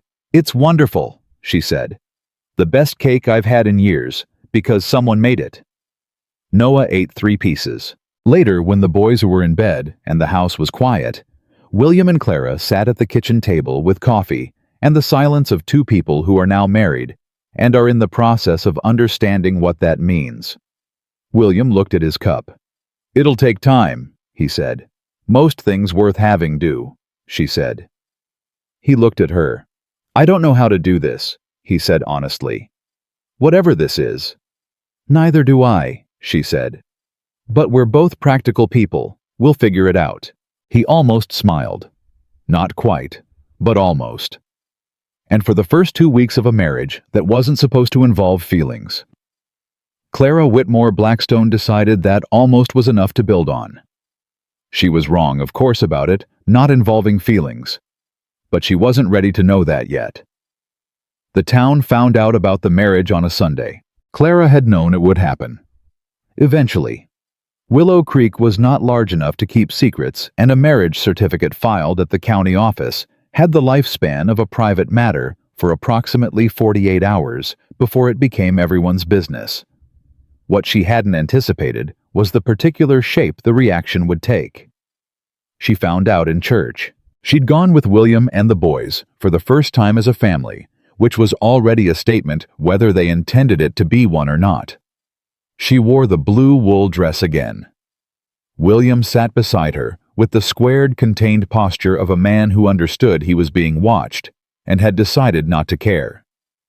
Noah sat on her other side and leaned against her arm within the first 5 minutes, because that was simply where Noah leaned now. Ethan sat beside his father and looked straight ahead. The whispers started before the sermon. She caught fragments. Not the whole sentences, people were careful about that, but enough. The school teacher. "Did you hear Blackstone?" Just like that. Not even a month.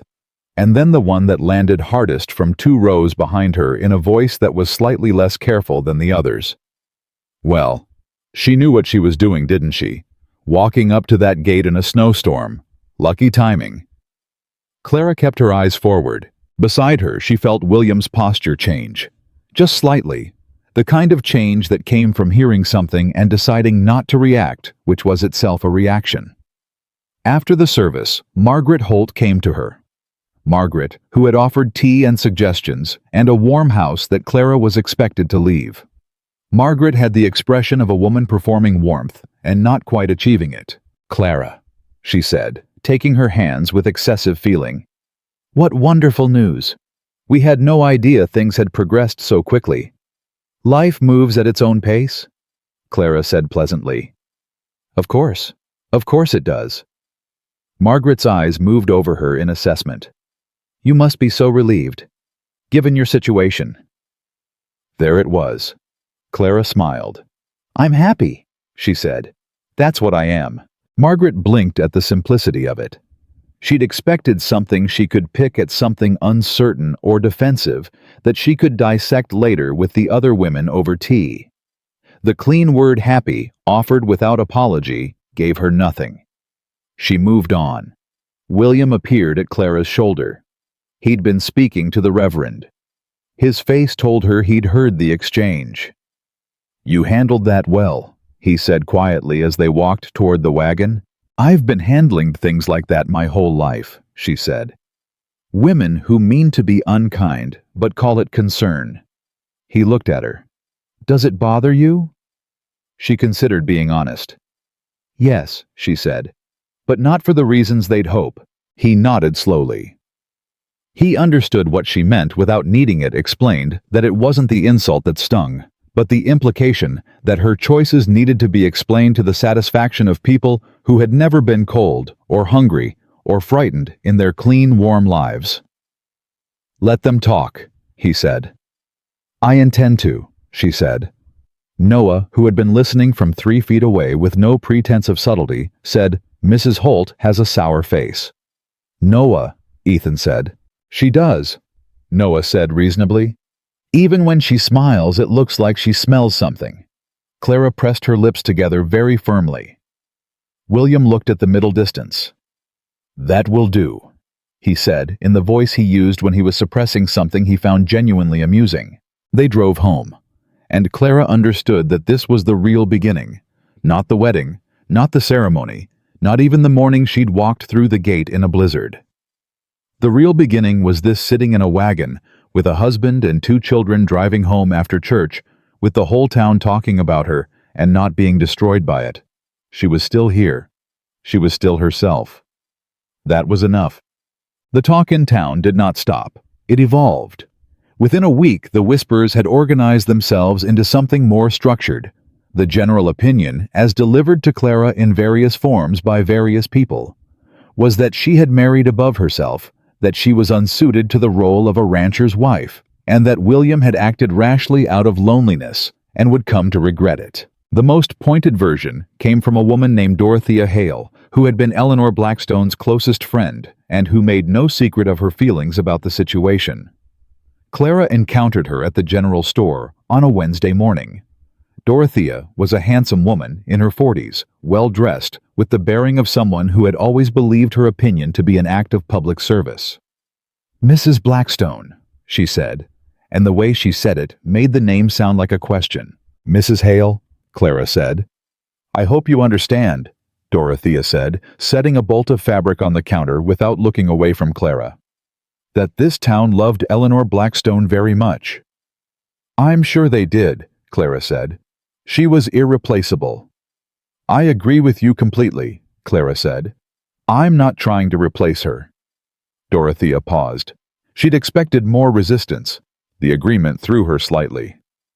"Those boys need consistency," she pressed. "Stability, not disruption." "Yes," Clara said. "Which is why I spend 5 hours a day with them in lessons, make sure they eat 3 meals, have established a bedtime they actually keep, and taught Noah his multiplication table last week for the first time in his life." She picked up the things she'd come to buy and looked at Dorothea with the pleasant directness she'd perfected in 6 years of managing a classroom. "I agree with every point you've made, Mrs. Hale.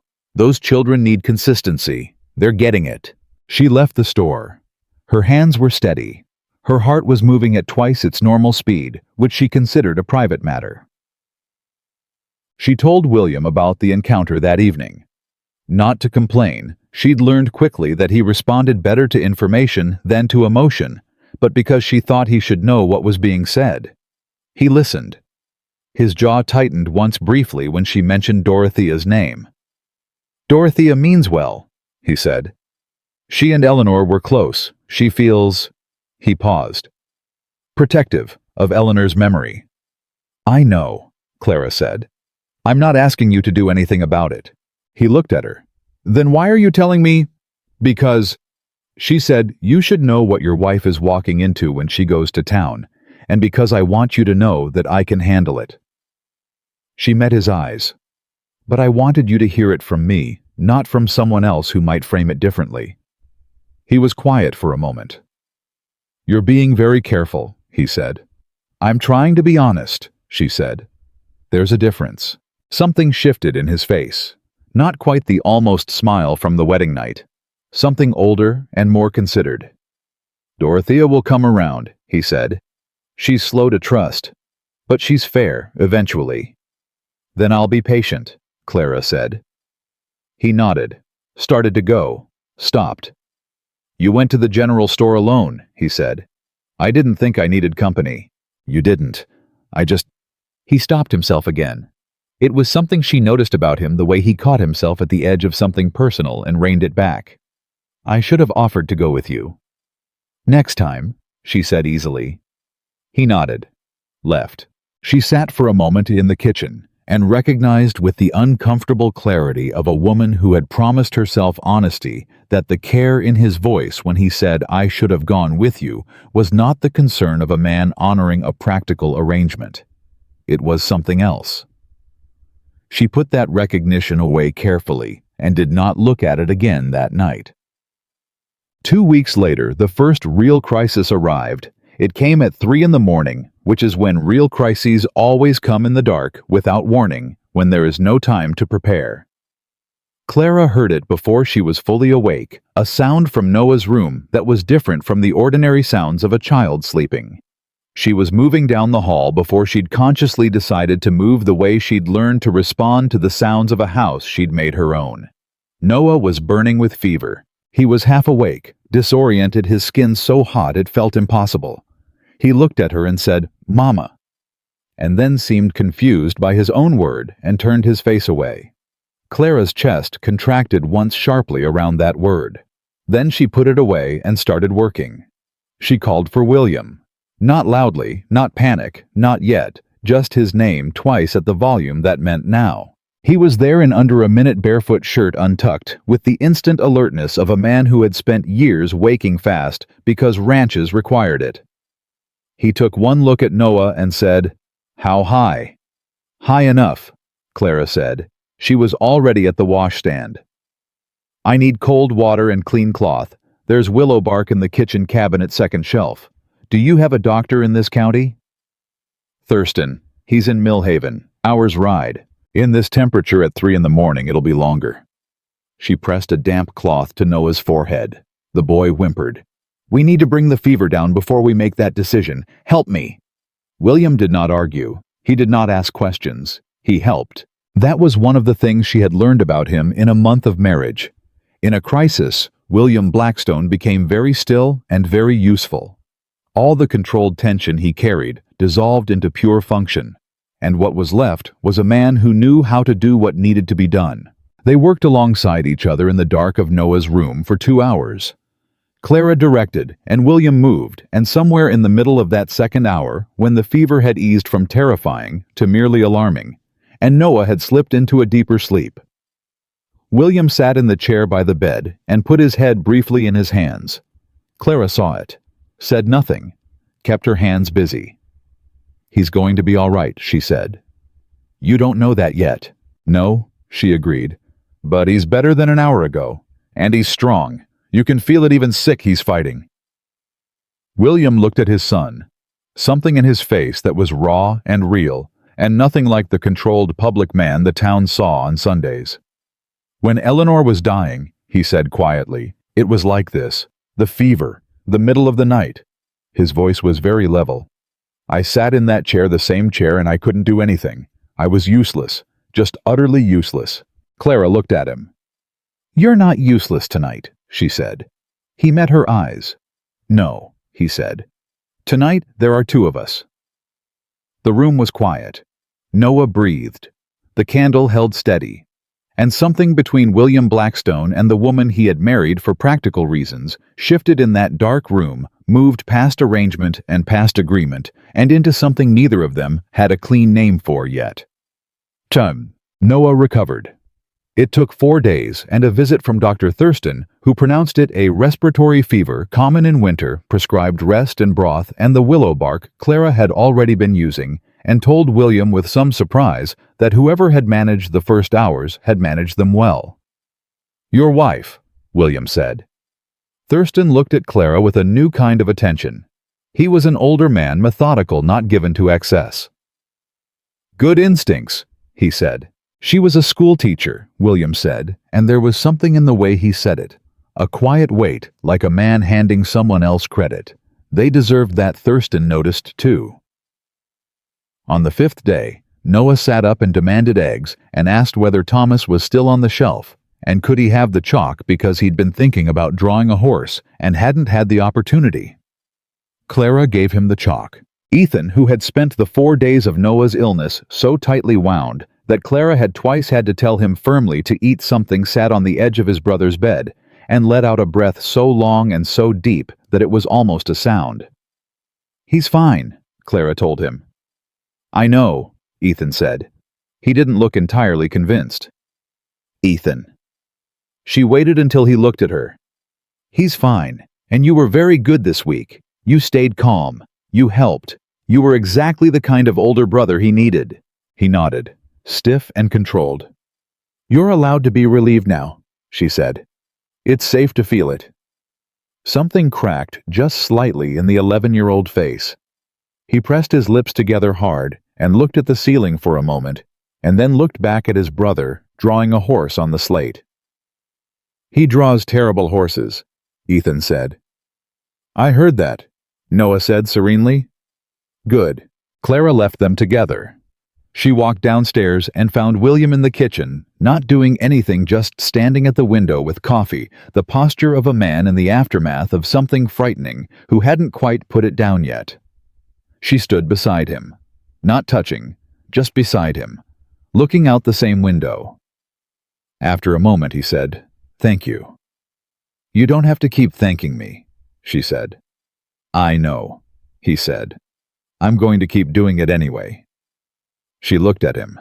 His face in profile was weathered and careful, and something else now, something she was only starting to be able to read. Something that was looking at her the same way she was looking at him and finding the same complicated, inconvenient things. "Clara," he said. "Don't," she said. Gently but clearly. He was quiet.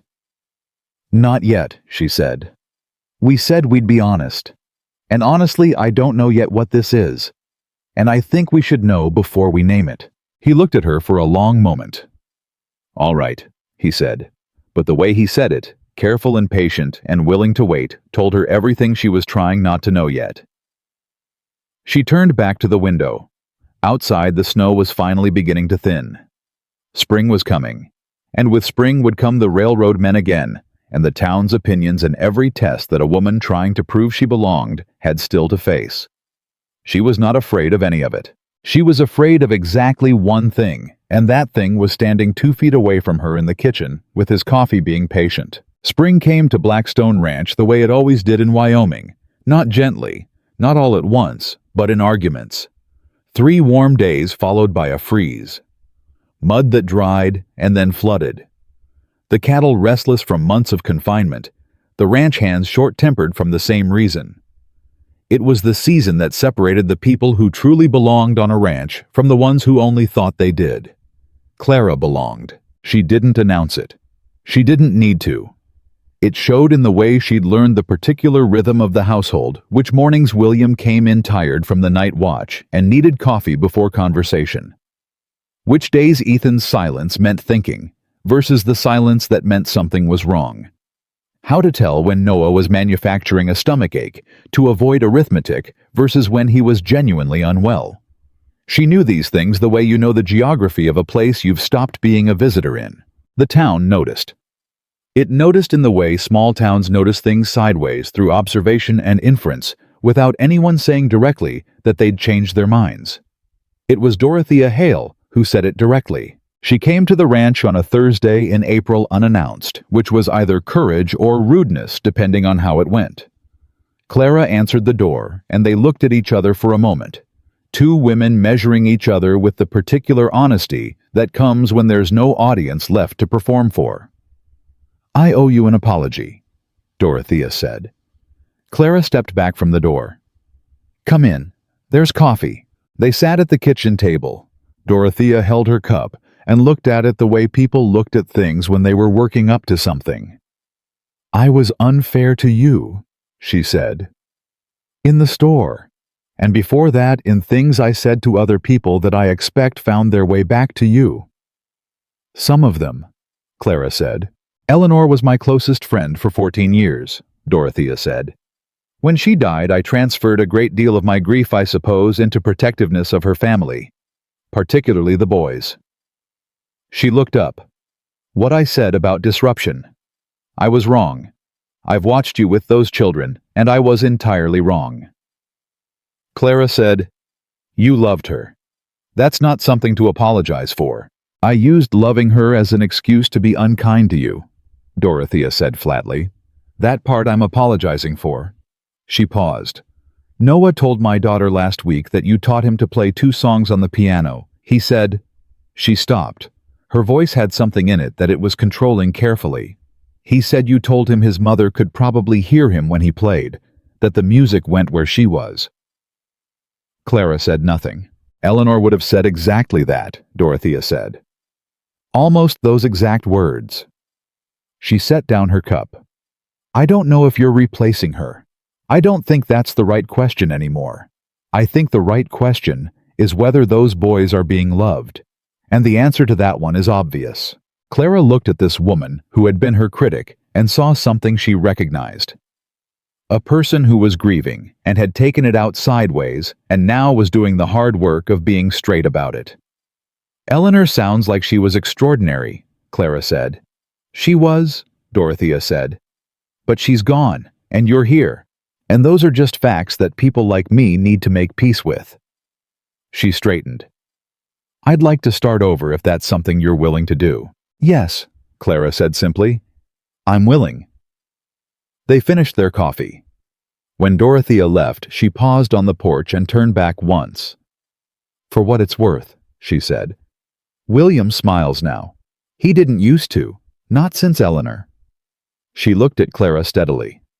I thought you should know that. She left before Clara could answer. Clara stood in the doorway for a long moment with that information and did not know exactly what to do with it. The railroad men came back in April, as William had predicted. But this time, Prescott didn't come alone with 2 silent associates. He came with 4 men, a county surveyor, and a document that he presented to William at the gate of the ranch with the theatrical confidence of a man who believed this hand was finally unbeatable. Clara was in the yard when it happened. She'd come out to call the boys in for their afternoon lesson. She stopped when she saw the group of men at the gate. She stood where she was and listened. Prescott's voice carried. Mr. Blackstone, the county has approved the petition. This survey represents the legally required preliminary assessment of the eastern parcels. We're prepared to offer... No, William said. Prescott paused. I beg your pardon? I said no. William's voice was even. I've reviewed the petition filing with my attorney in Cheyenne. The survey was conducted without proper notification to the property owner, which is a procedural violation under Wyoming Territorial Code Section 12. The preliminary approval is therefore conditional and contestable. He paused. I've already filed the contest with the county clerk this morning. Silence from Prescott's side of the gate. Then, Mr. Blackstone, I strongly advise. Your advice isn't what I'm interested in, William said. My attorney will be in contact with the county office by end of week. Until the contest is resolved, this survey has no legal standing on my property. He looked at the surveyor directly. You are not welcome here today. Prescott's voice changed. The smoothness dropped away and something harder showed underneath. You're making a costly mistake. I've made costly mistakes before, William said. I always managed. He turned and walked back toward the house. Clara watched him come.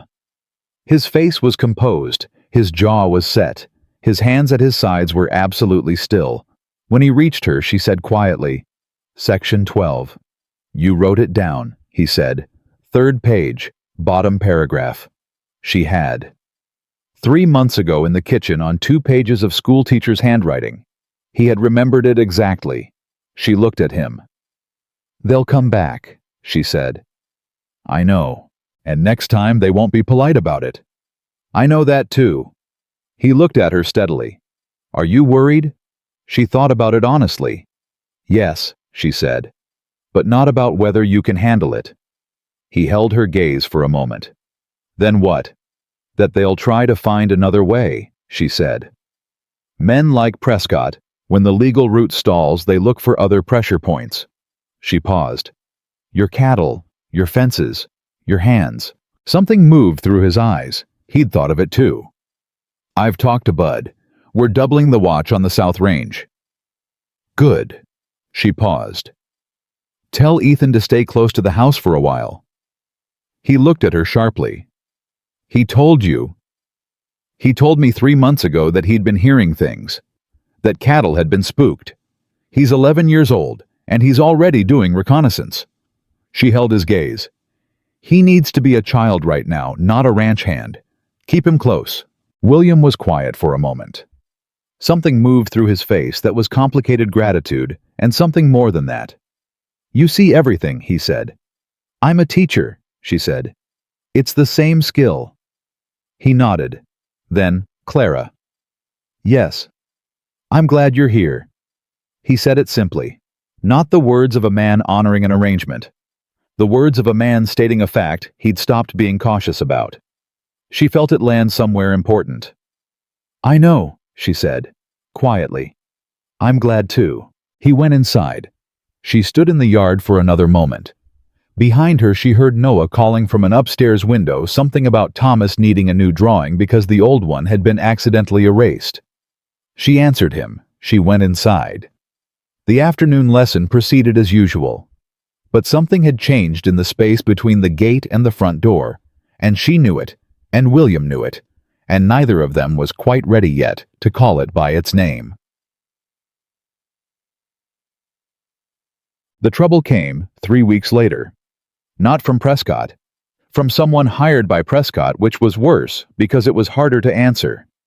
It came at night. Clara woke to William's hand on her shoulder, firm, brief, immediate, and his voice very low saying, "Stay with the boys." And then he was gone from the room before she was fully awake. She heard it then, outside, shouting. Not the ordinary sounds of a ranch at night, but something urgent and wrong in the way that wrongness had a particular frequency once you'd learned to recognize it. She went to the boys first. They were already awake, Noah sitting up with wide eyes, Ethan standing at his door with the expression of a boy whose worst fears were taking a shape he'd always half expected. Both of you stay here, Clara said. What's happening? Ethan said. I don't know yet. I'm going to find out. She looked at him directly. Your job right now is Noah, not the ranch. Noah, can you do that? His jaw worked. He wanted to argue. She saw it, the 11-year-old who had been carrying adult weight for 2 years, wanting to run toward the trouble because standing still felt like failing. Ethan, she said, I need to know he's safe. That means I need you here. That is not a small job. That is the most important job. He looked at his brother. Noah had come to the door and taken hold of the back of Ethan's shirt in the automatic way of a younger child finding an anchor. Okay, Ethan said. Clara went downstairs. Outside, the south fence line was on fire. Not the house, the fence. The long wooden fencing that marked the eastern boundary, exactly the parcels the railroad men wanted. Someone had set it burning in 3 places, deliberate and spaced, and the ranch hands were out there already with buckets and blankets fighting it. She saw William at the far end of it, directing 2 men, his voice cutting through the noise with the particular authority of someone who had been in emergencies before and knew that calm was the most useful tool available. She went to the barn. She knew where the extra buckets were. She'd reorganized the barn storage in February because the system had made no sense, and she'd told Bud so, and he'd been mildly offended, and then admitted she was right. She found them. She filled them from the water trough. She carried them out. Bud saw her first. Mrs. Blackstone. Take these, she said, handing him the first 2. There are 4 more inside. I'll get them. Ma'am, you should be in the house. There are 4 more buckets inside, she said again in her classroom voice, and went back for them. She made 4 trips. She wasn't strong enough to carry what the ranch hands could carry, but she was fast, and she knew where things were, and she could free up the men who were stronger for the work that needed strength. It was the same principle as a classroom. You figured out what you could contribute, and you contributed it without waiting to be told. The fire was out in 40 minutes. The fence was damaged badly in 2 sections. The cattle had shifted, and one group had broken through a weakened gate on the far side. That would take days to sort. When it was over, the ranch hands stood in the dark, catching their breath. William walked the length of the burned fence twice, reading it the way a man read the evidence of something. Then he turned and saw Clara. She was standing 20 feet away. She had soot on her coat, and her hair had come loose, and she was holding an empty bucket, and she knew she looked nothing like what anyone expected a rancher's wife to look like at midnight after a fire. William looked at her. He looked at the bucket, at her coat, at her face. Something happened on his face that she had never seen before. It moved through him the way strong feeling moved through people who weren't used to it, visibly, despite everything he did to control it. He crossed the distance between them in 8 steps and stopped in front of her. "You were supposed to stay with the boys," he said. "The boys were fine. Ethan had him." She held his gaze. "You needed the buckets." "Clara, this is my home," she said. The same words she'd decided in February and hadn't said out loud until now. "These are my children, and this is my land, and I don't hide in houses when my family is in trouble." Her voice was steady. "I know that's not what you expected. I know you wanted someone to keep the house and keep the children. But this is who I am, and I should have told you sooner." He looked at her for a long moment. "I know who you are," he said. His voice was different than she'd ever heard it. Lower, the tone of something that had stopped being held back. "I've known for a while." She held very still. "When Eleanor was dying," he said, and stopped, tried again. "After she was gone, I told myself that was it. One. I'd had one and lost it, and I wasn't built for it twice." He looked at her directly. "I was wrong." Her heart was behaving in a way she was going to have to talk to herself about later. "William," she said. "I'm not replacing her," he said. "You told me that the first week, and you were right, and I knew it even then. But this is... you are..." He stopped. The contained, careful man struggling with words the way people struggled with words when they were saying something true for the first time. "You walked through my gate in a blizzard with 1 suitcase and more pride than sense, and inside of 2 weeks you'd given my sons back to themselves, and inside of 2 months you'd given me..." He stopped again. "What?" she said, barely above a sound. "A reason to come inside," he said simply. "At the end of the day, a reason to come back from the work instead of staying in it until I couldn't think anymore." He held her gaze. "You did that, whether you meant to or not." The ranch was quiet behind them. The hands had dispersed. The smoke was settling. Somewhere inside the house a lamp was in the window, and 2 boys were watching. Clara thought about standing on a frozen road 3 months ago with a broken button on her collar and nowhere to go. She thought about her mother's voice saying the difference between begging and negotiating was whether you had something to offer. She thought about 2 pages of legal handwriting and an 11-year-old teaching himself to make his dead mother's cake recipe and a small boy saying "mama" in a fever dream and not knowing he'd said it. She thought about William Blackstone saying "I should have gone with you." She set down the empty bucket. "I thought this was a practical arrangement," she said. "It was," he said. "It isn't anymore." "No," she agreed. "It isn't." He reached up and slowly, carefully, with the deliberateness of a man who had decided something and was following through, tucked a loose piece of her hair back from her face. That was all, just that. But she felt it everywhere. "I'm not very good at this," he said. "The saying of things." "I've noticed," she said. "I'll get better at it." "I know you will." He looked at her. "Clara, do you..." "Yes," she said. Before he finished the question. Because she already knew the answer, and she was done being cautious about it.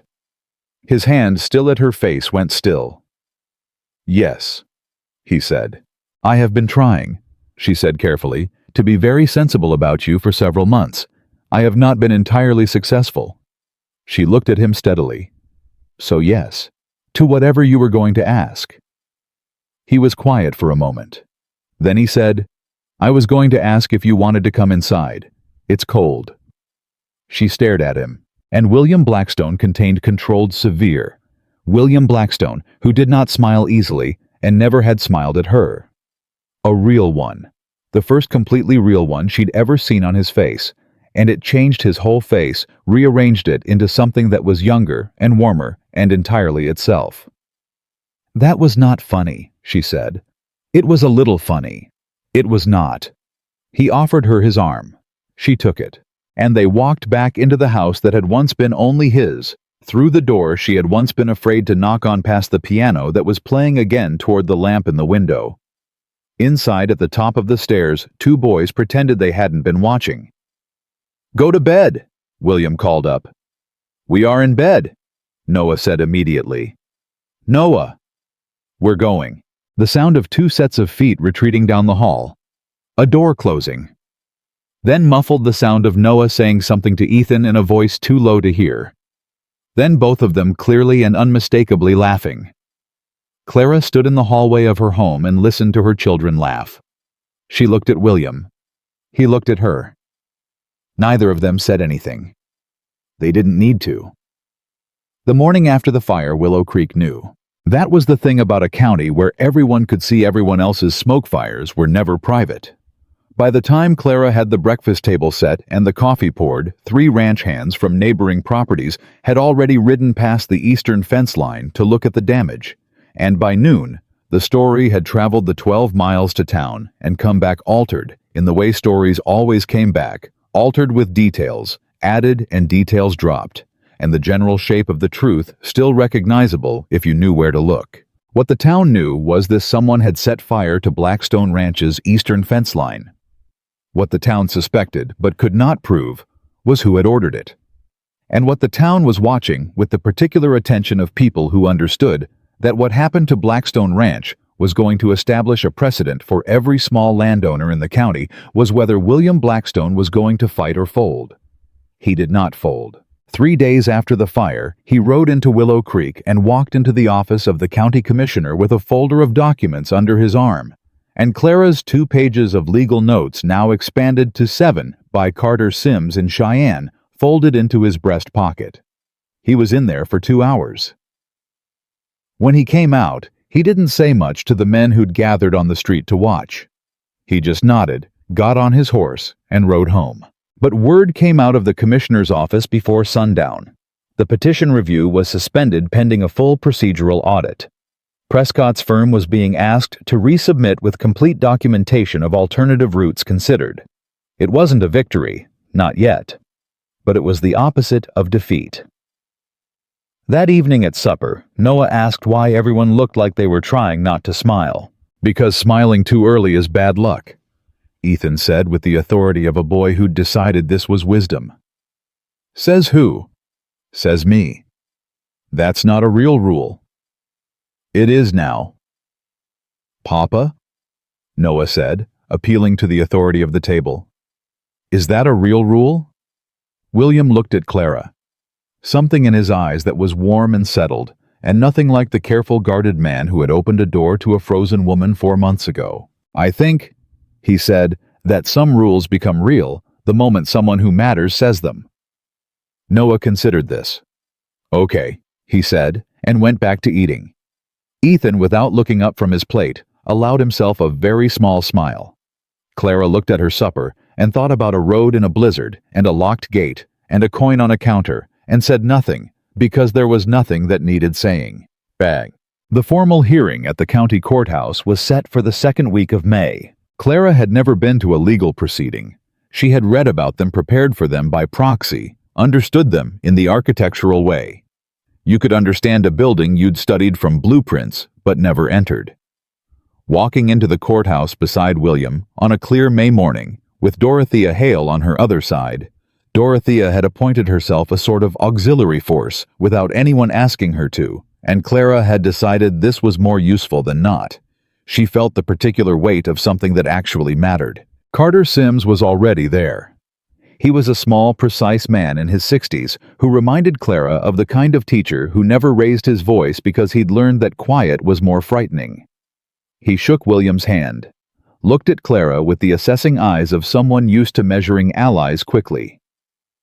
"Your wife's notes," he said to William, "were more useful than half the briefs I receive from actual lawyers."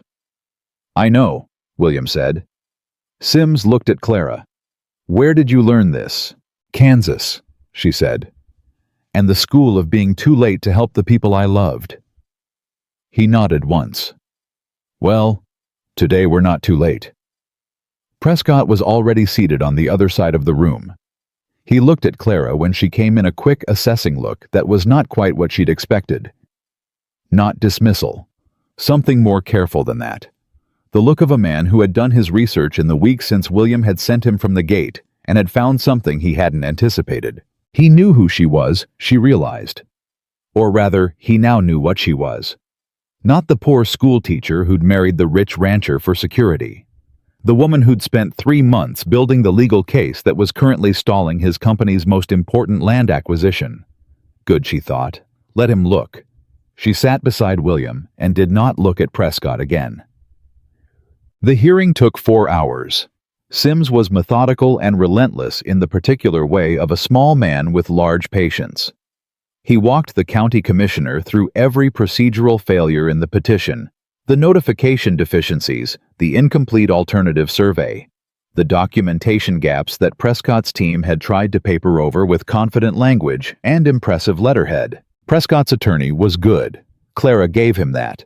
He was smooth and prepared, and he had clearly spent the weeks since April filling in as many of the gaps as he could. But gaps that were filled after the fact were not the same as gaps that hadn't existed, and Sims knew that and made sure the commissioner knew it too. At one point, Prescott's attorney said something about the public benefit of railroad infrastructure and the necessity of progress, and Clara saw the commissioner an older man, a rancher himself in his previous life. Look at William Blackstone, the way one rancher looked at another when someone who had never worked land was explaining why their land was expendable. It was a small look, private. But she caught it. And she thought, we're going to win this. She was right. Not completely, not forever. The commissioner made clear that the railroad's interest in the Eastern Corridor would not simply disappear because one petition had been denied. There would be other attempts, other angles, other legal maneuvers from men who had more money than the Blackstones and considerably more patience for paperwork. But the petition was formally rejected. The procedural violations were entered into the county record. Any future attempt would have to start from scratch with full documentation and proper notification, which bought Blackstone Ranch years rather than months. When it was done, William stood up and shook Sims's hand without expression. Clara stood beside him and did the same. They walked out into the May sunshine. On the courthouse steps, William stopped, looked at the street, the town, the familiar shape of Willow Creek on a clear morning. Clara stood beside him and looked at the same things. "Your father's farm," he said. "In Kansas." "Yes." "If this had gone wrong today—" "It didn't," she said. "No." He looked at her. "Because of you." "Because of us," she corrected. "You remembered Section 12. Something moved through his face that was close to undone. "Clara, I need to say something. You don't have to—" "I know I don't have to. I want to." He turned to face her directly the way he did when he'd made up his mind about something and was going through with it, regardless of how it felt. "The night I opened the door and found you on my porch, I thought you were another person who needed saving. I thought I was doing something charitable." She waited. "I was wrong," he said. "You didn't need saving. You needed a door to be open. And everything after that—" He paused. "You did yourself. You did it for my sons, and for my house, and for this ranch. And you did it without once asking me to notice. And I'm standing here today because of things you taught yourself in pain and grief, and carried all the way from Kansas to Wyoming in one battered suitcase." He held her gaze. "I am trying to say thank you in a way that is equal to what I mean, and I don't think I have the words for it." Clara looked at this man. This contained careful, severely private man, who had slowly over 5 months allowed her to see every true thing about him, and felt something that had been building since a kitchen conversation in January finally settle into its permanent shape. "You don't need the words," she said. "You gave me a home. You gave me those boys." She paused. "You let me stay." He reached for her hand. Right there on the courthouse steps of Willow Creek, Wyoming, in front of anyone who cared to look, and several people were looking. William Blackstone took his wife's hand and held it. It was such a simple thing, the simplest thing. But from a man who had spent 3 years keeping every feeling at arm's length, it was the most public declaration he was capable of making. She held his hand back. Dorothea was waiting at the bottom of the steps. She looked at their joined hands. Looked at Clara's face. Looked at William's face. "Well," she said with the satisfied air of a woman whose revised judgment had proven correct. "Sims told me outside. Congratulations." "Thank you for coming," Clara said. "I came for Eleanor's family," Dorothea said, and then, "Which is your family now?" "Both things are true." She said it simply, without the complicated layers it would have carried 4 months ago. Just fact. "Come to dinner Sunday. Bring the boys. I want to hear Noah play whatever he's learned on that piano." "He knows 3 songs," Clara said. 2 of them are recognizable." Dorothea laughed, a real one, the kind that changed her whole face. "Good enough. Sunday." She left. William looked at Clara. "Told you she'd come around." "You did," Clara admitted. "I'm occasionally right about things." "Occasionally," she agreed. He squeezed her hand once. "Let it go." They walked toward the wagon. The school reopened in June. Not the old schoolhouse. The county still hadn't restored that funding, and Clara had stopped waiting for institutions to do what she could do herself. It was the dining room of Blackstone Ranch, expanded when William had quietly had the south wall taken down, and an addition built on in April, which Clara had not known about until she came downstairs one morning to find 3 carpenters and a very self-satisfied husband. "You said the school was important," he said when she stood staring at the construction. "I said the children in this valley needed access to education," she said. "Same thing." "You built an addition to your house." "Our house," he said. "And yes, you can argue with me about it, or you can decide what color to paint it." She had painted it white with green trim because those had been the colors of the Willow Creek schoolhouse, and some things deserved to be carried forward. By the end of June 12, children were coming 3 days a week. By August, it was 17. They came from the surrounding farms and ranches, some of them riding an hour each way, because there was nowhere else for them to go. Clara taught all of them different ages, different levels, the organized chaos of a one-room school that she had spent 6 years learning to manage and loved more than she had words for. William watched it happen with the particular expression of a man witnessing something he had participated in making possible and was very quietly proud of. He never said he was proud. He didn't need to. She knew his face.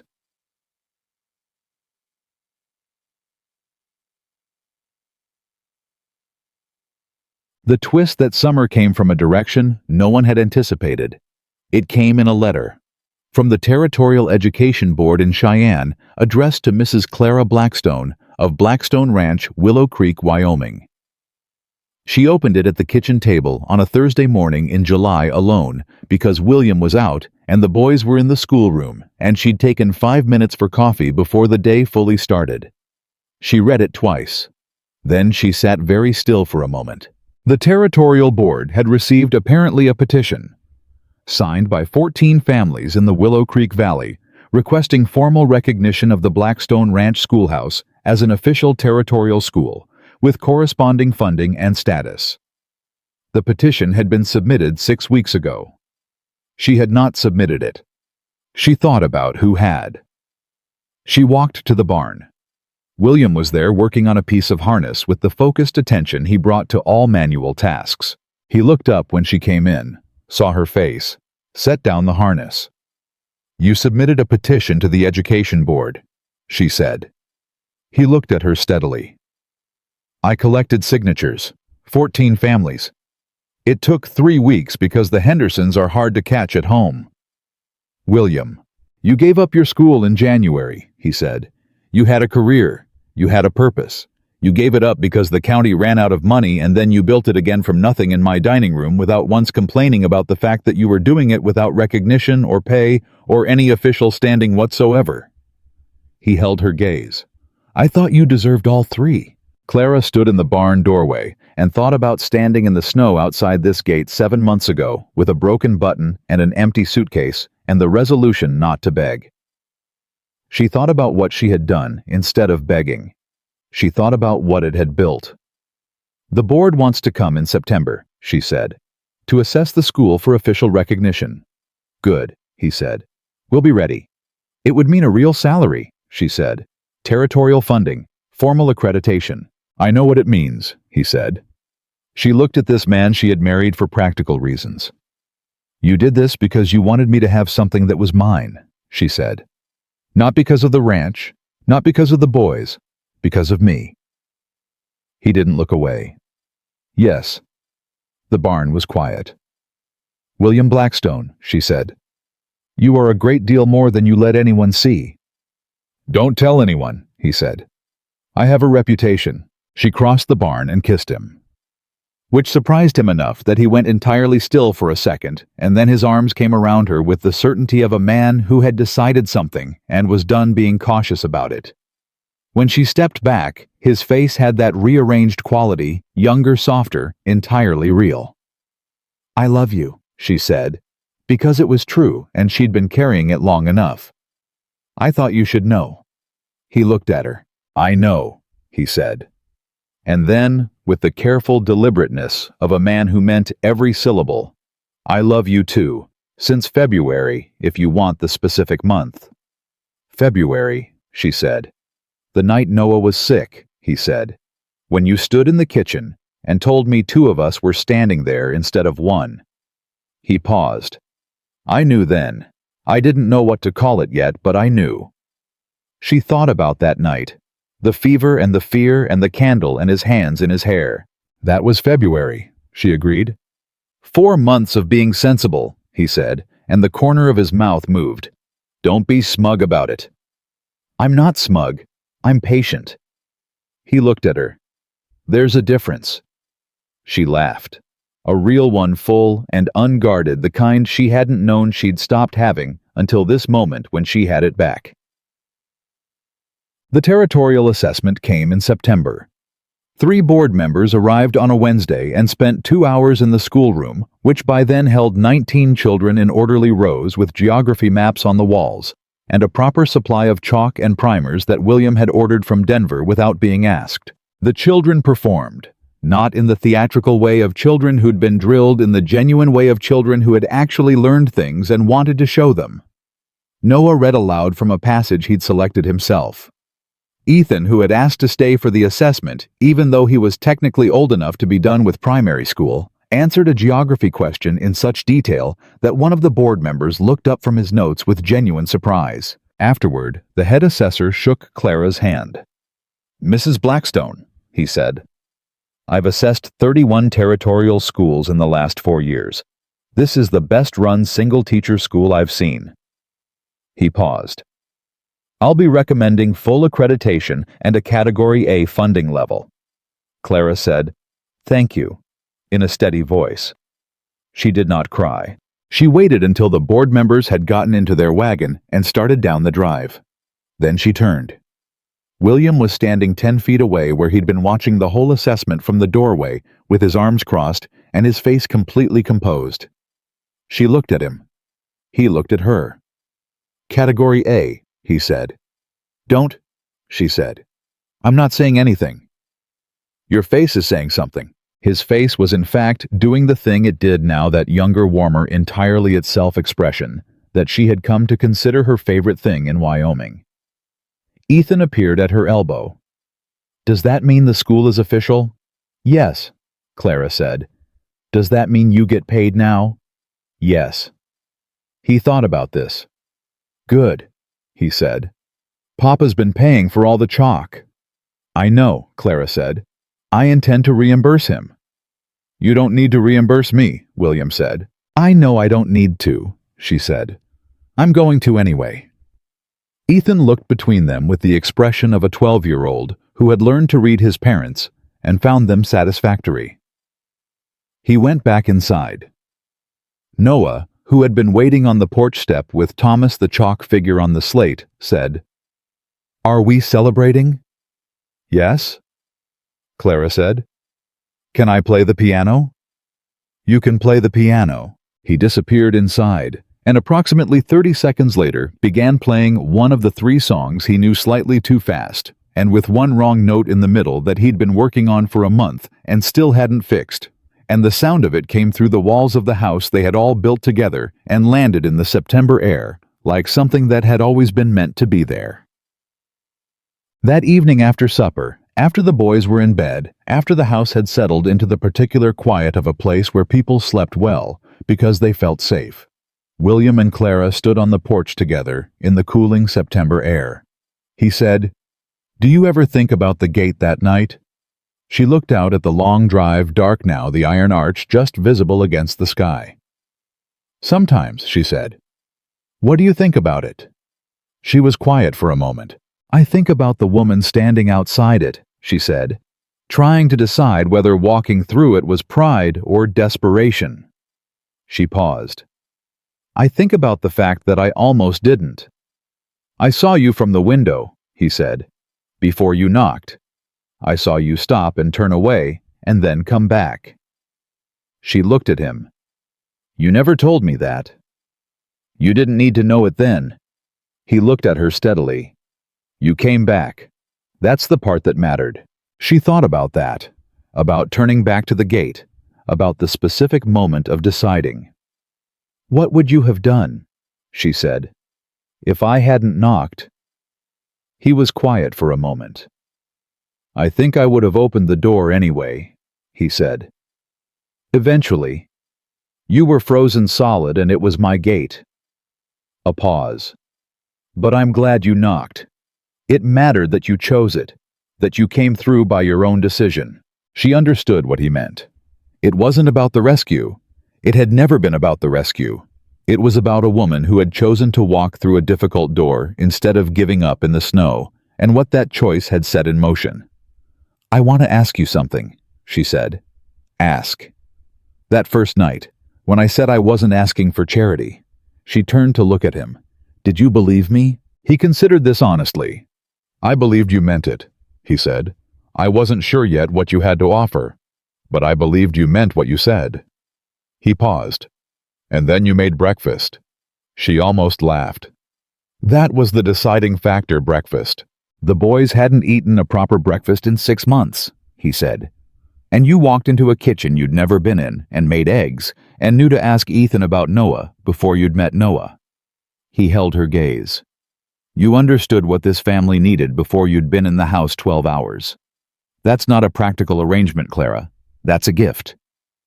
She looked at him for a long moment.